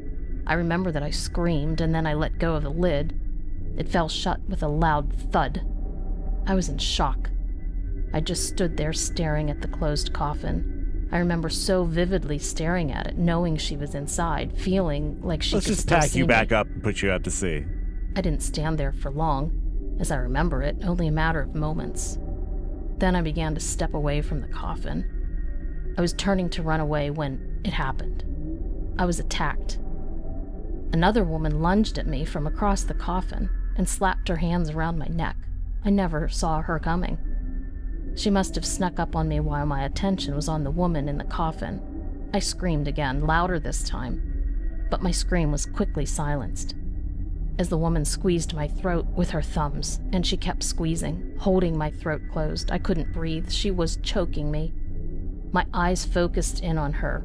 She was a lot taller than me. She had to have been over 6 feet tall. But her eyes were what I remember the most. They were so intense and so full of hatred. Hatred for me. I was confused and terrified. Instinctively, I grabbed hold of her wrists and began trying to pry her hands from around my neck. Her hands were very cold and very strong. They felt like icy steel around my neck. I couldn't even pry them off. I began making choking sounds every time I tried to inhale. My choking was getting more and more frequent as my need for breath was increasing. It became obvious. This woman was not going to stop choking me. She was trying to kill me. I was in a fight for my life. After a brief struggle with both of us standing, she slowly began pulling me off balance, bending me over backward. Whoa. I resisted as best as I could, but she was just too strong. I felt jagged wood scratching into the bare skin of my shoulder, then into my back. I was being pinned down onto the coffin. She had me pinned down against the lid of the coffin. I was trapped. I have never been so terrified. Panic took over. I began kicking at her wildly with my legs. I connected with numerous hard kicks. My legs are pretty strong, so I know I must have hurt her. But then, I pushed against her wrist with all of my remaining strength in my arms. While making a sustained effort to inhale, I remember releasing a hoarse choking sound. And as I did, air started flowing into my lungs. I had loosened her grip enough to take a breath. The woman was furious. I saw her gritting and baring her teeth. She was definitely having difficulty holding me down. What is happening here? Then I kicked her really hard several more times. More air reached my starving lungs. For that moment, I thought I had a chance. I thought I might be able to get free and escape, but then she leaned herself all the way forward. Suddenly, I felt intense pain in my throat. She had begun pressing down directly on my throat with all of her weight. It hurt so much. It felt like she was crushing my throat, and I could no longer make a sound, and I could no longer get any air into my lungs. Now my lungs felt like they were on fire. They were burning. I needed to breathe, but I couldn't. I was completely overwhelmed. I simply couldn't struggle any longer. I didn't have the energy to keep kicking. All the strength was drained out of my arms, and my hands felt like heavy weights. I couldn't even hold on to her wrists anymore. My eyes filled with tears from the pain, and I was beginning to lose consciousness. The last thing I remember seeing is a blurry image of her. The story is insane. Evil, hateful face. Then, nothing. That was it. Nothing. I totally lost consciousness. That would have been the end of my life. I was essentially dead, but by some miracle, I didn't die. Somehow, life remained in me. The next thing I remember is looking up at the sky. It was a bright blue sky. I was laying on my back in the sand, and I remember just laying there, looking up. I could feel cold water hitting my left arm and my left side. After a while, I don't know how long, I started noticing pain in my throat. I tried to swallow and it hurt a lot. Oh, shit. I rolled over on my side and sat up. At first, I didn't know where I was or what had happened, but the memories began to return. I looked around. The coffin was gone. There were 2 lines in the sand leading off down the beach, and they were drag marks. That woman had taken the coffin and drug it away down the beach in the direction I had been jogging. My surfboard was still there, laying in the sand where I had left it. I slowly stood up. My legs felt wobbly. I got my surfboard and began walking back the way I had come. No more jogging. I felt too weak. It took me a long time to walk back to the stairs and even a longer time to climb up them. I was exhausted when I reached the top. Thankfully, the grassy spot where my car was parked was only a short distance away. I put my surfboard in the back seat and drove home. Calling the police would have been useless. It's an absolutely crazy story, and I have no proof of any of it. There were some red marks on my throat, but they weren't too noticeable, and they quickly faded after a day or two. I had difficulty talking and swallowing for a while, and my throat was very sore. I lied to my friends and just said I had a cold. None of them questioned that or thought anything more about it. I did have some nasty scratches on my back from the struggle while being pinned down against the coffin's lid. The only other mark I had was a deep gash on my left elbow. I don't even know how that happened. I figure I might have hit my elbow on a rock when I fell down into the sand. Needless to say, I've not been the same since this awful experience. I'm not as outgoing and as carefree as I was. I don't go surfing as much anymore. When I do, I don't surf alone, and I never go anywhere near that beach. I don't understand what I walked into that day. I don't know who or what the woman inside the coffin was. The thing that comes to mind, of course, is a vampire. But I never saw any fangs or anything like that. Just those solid black eyes. And then there was the woman who attacked me. Who the hell was she? And why did she try to kill me? It's such a horrible memory. And why was I've that tried rock to piece it all together and shaped figure like out a what dick? happened. The best I can come up with is the woman who attacked just me was nature? looking for the coffin. I don't understand how or why she would have Am I known it just had washed seeing ashore there. things? It's such a secluded beach. Most days there wouldn't have been anyone around for miles. But unfortunately, I was there that morning, and I found the coffin first. So she attacked me and tried to kill me to keep her secret, whatever that secret is. After I lost consciousness, at some point she let go of my neck. I must have tumbled down lifelessly onto the sand. I'm certain she thought I was dead. In fact, I was very, very nearly dead. Noting the time I got back to my car, I factored in everything else that happened that morning. I estimate that I laid there unconscious on the beach for over an hour. That means it took my body over an hour of shallow breathing to get my oxygen level up high enough for me to wake up. Long video. Even with the cold water hitting me. That's very, very close to death. I think about my parents and my family, too. If I'd been killed, my body would have been washed out to sea with the rising tide. Had my body ever been found, it would have been assumed I had died in a surfing accident, that I hit my head on a rock and drowned. Something like that.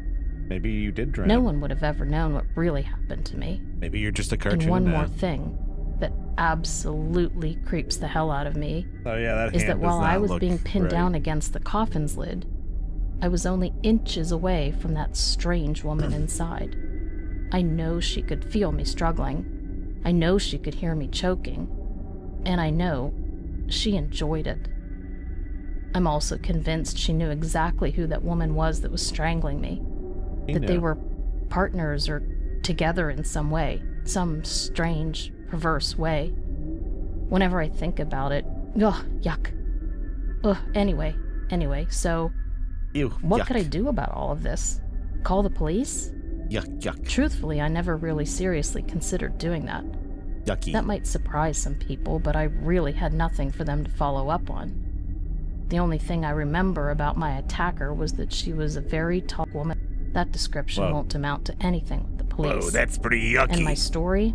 Yeah, right. I reckon that's so pretty gross. There just isn't any way for me to go on with that story. Except maybe here.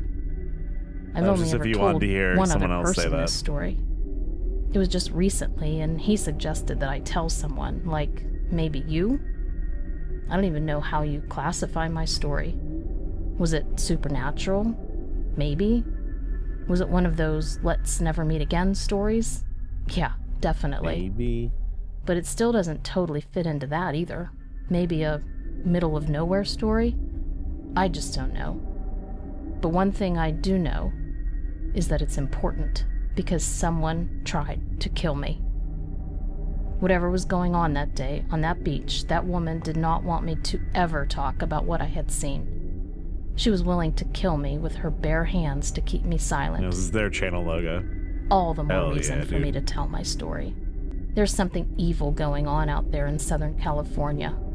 It's real, and I nearly lost my life. It's real. Simply for catching a glimpse of it. Thank you. Whew. Yeah, that was a long one. It's real, though. It's real. It's here to stay.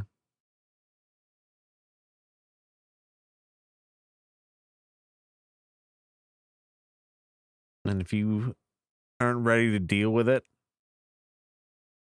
you better watch out. You better watch the fuck out.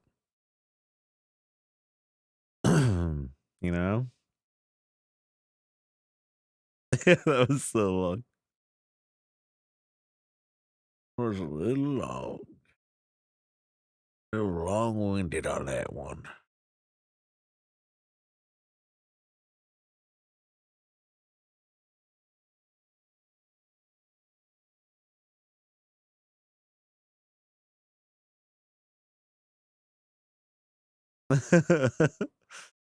Yeah, definitely. I might play some Elden Souls in a bit.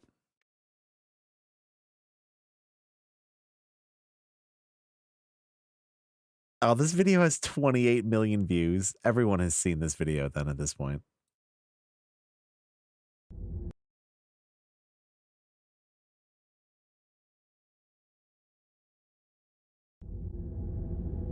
I assume.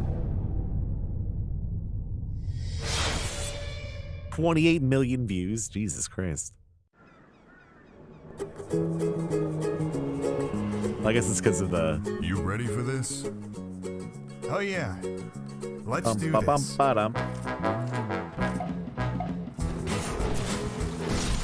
Dark Souls has trained us well. I know, right? Looks like they made this game This video makes me like Dark Souls 2 more. And I like Dark Souls 2 a lot, actually, like I was saying the other night.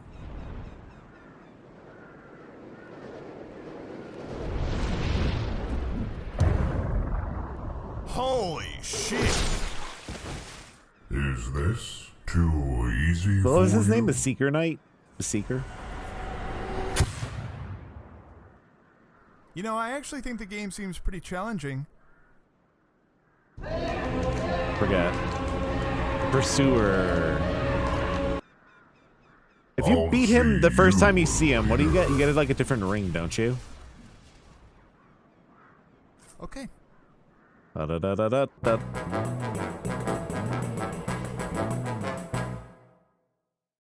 Hello, I'm Pete. I'm your friend. Maybe, maybe not. This dude's giving off a really bad vibe, so I think we should kill him. Wait. He gave us a soapstone. Solaire gave us a soapstone. So this guy's like the new Solaire. It's the ring you get you know? later on. Okay. Yeah, you're probably right. Kill you later on.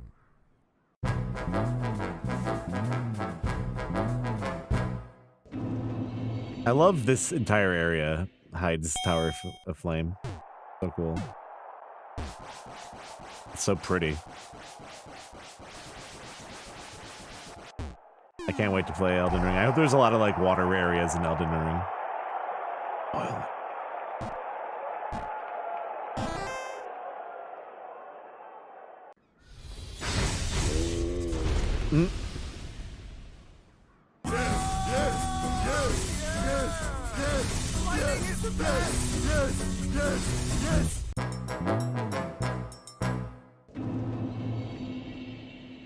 This area is always kind of cool too. It's kind of creepy.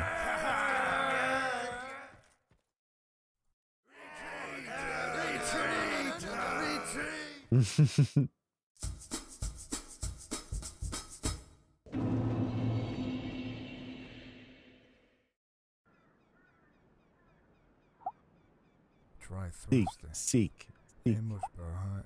Amazing shit. What? Woman in short for the try time butt. Horse butt? What?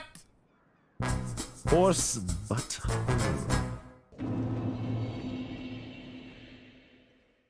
Check it out. I'm a baby bird. That's pretty good. Buddy! Buddy.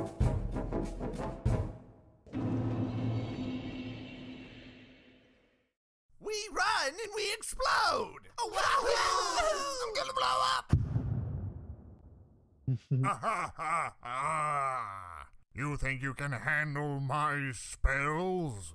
You know, you sound a lot like our old friend Frampt. Yeah, he does sound like Frampt. I don't know what you're talking about. Here, eat this. Well, I'm not really hungry. It is Frampt! Oh, it's good to see you, Frampt. Yeah, the faces. You wish to guard the bell? Yeah, that sounds really lame, so I think we're gonna pass. You're gonna regret that! Blood fart? And rotten sausage? Alright, it's 2-on-2, it's a fair fight. What's this? Alright, it's 2-on-1, it's gonna be an uphill battle. I'm sorry. Very good.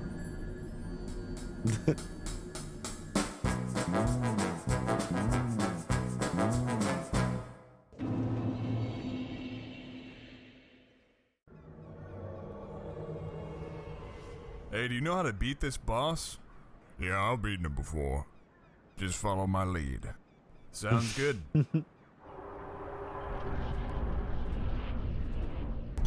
Be free, my master! Find some cover!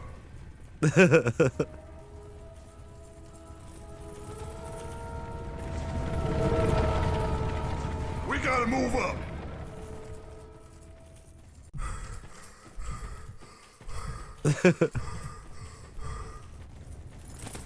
Alright, let me in. I don't think there's enough room for 3 people in here. Alright, very funny. Now make some room. No, seriously, look how tight these walls are. Yeah, you gotta find another spot. I would, but I don't have enough time. If you leave now, you probably have enough time. I've beaten him, and I'm telling you that I don't. Really, we'd let you in, but there's just no room. I disagree.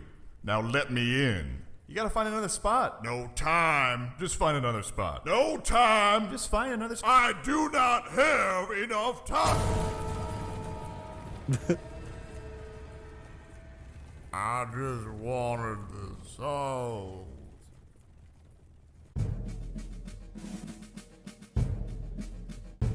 Fucking hate this area. Hey, this place looks pretty cool. I wonder if there's gonna be a... Buddy? Buddy? Moving box! What the heck? You can turn into a box? That's amazing!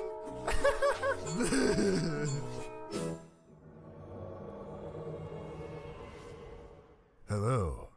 May I share with you the lore of this land? Yeah, let's hear it. I know it's hard to believe, but we're actually standing at a long... Why did you do that? No, that was my fault. Please Looks leave like an a egg. bad player review on my name, so I may learn from my mistakes. You know, I actually feel kind of bad. You should! He was just trying to tell us the lore of the land. Well, I didn't know that You before. big, fat, sticky green jerk. Hey, that's my physical appearance. That hurts really bad. Oh my god! Yeah, it's body.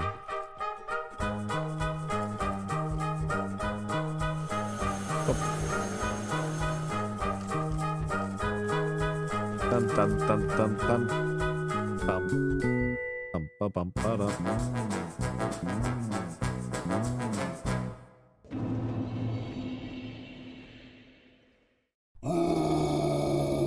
You will not proceed! Gandalf! No!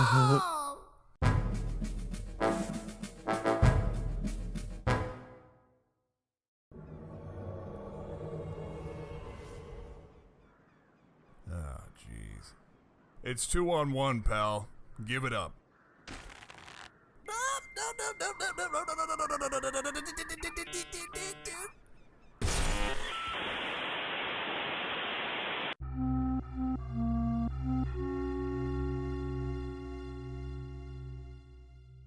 I think we're lost. Oh. Look, when I hit the tree, it makes a funny noise. Oh. Can you not hit that tree? Why is everyone stabbing me in the back? 'Cause it's easy. And it does a lot of damage. I love that. Thank you for saving me. No problem.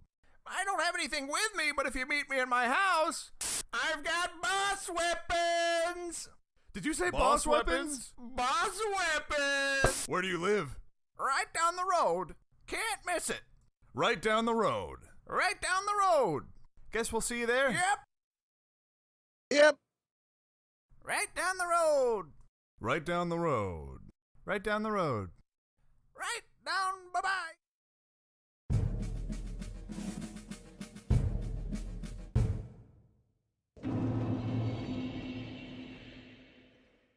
Yeah, I put in. Hey, a guy.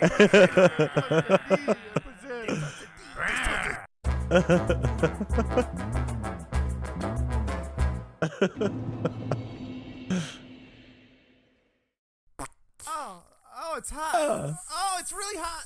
You gotta be more careful, buddy.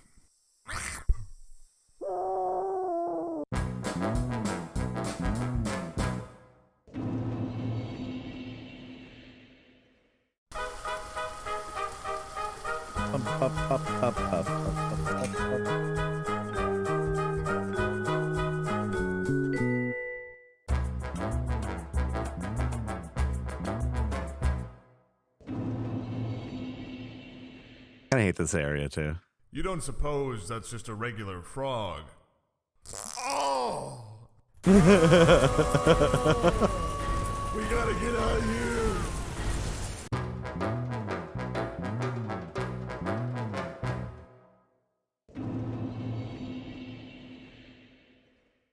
I like seeing giant bones of creatures. This area is Because awesome. then you can, like, picture what it was like before it turned into giant bones. You phrased that really weird, but I know exactly what you're talking about.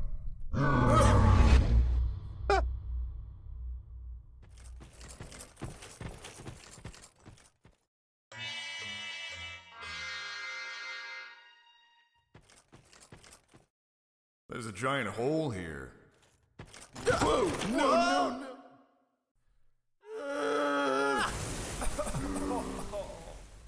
Oh! What is this yellow goo? Oh! Ah, it smells so bad. Oh, come on!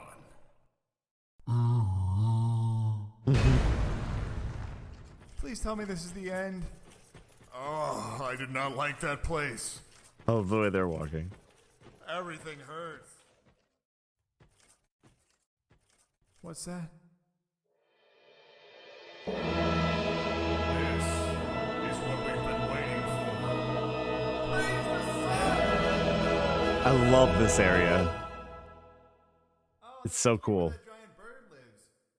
Let's check it out. for this fight. Not that bad, but it's just stupid.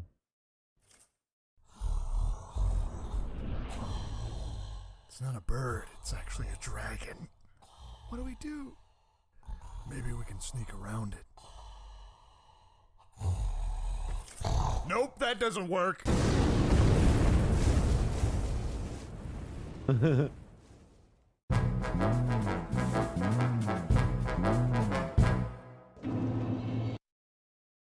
I think we should get out of here. Yes, please. I don't want to fight any more dragons. Let's go. Do you Yeah. think he's gonna follow us? Just calmly walk away.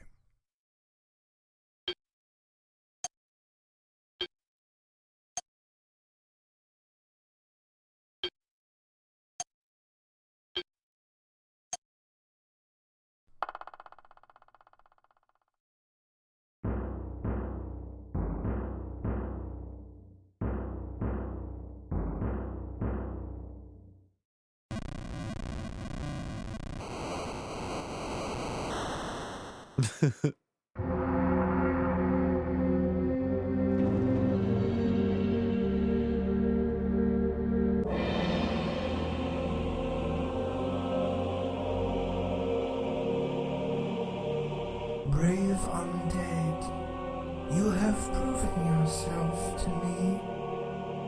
Now, be one with the Lightning! We beat it.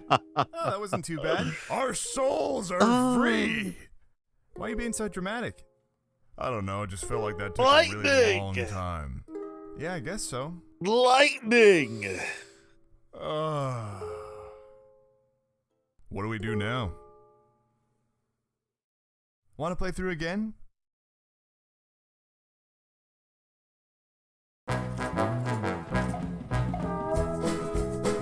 Yeah, that shit's awesome. It's very good. Here's a link to that. It has 28 million views, and obviously everyone's seen it, but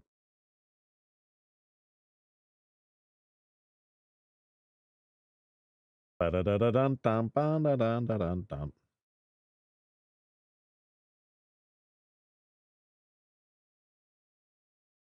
Well, now you go and play the Scholar of the First Sin. And then you play the DLC. It has dragons. All right, I'm going to play some Elden Ring. I'm going to tap in.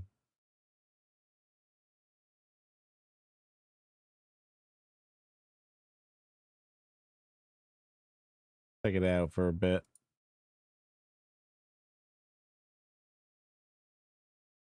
There be dragons.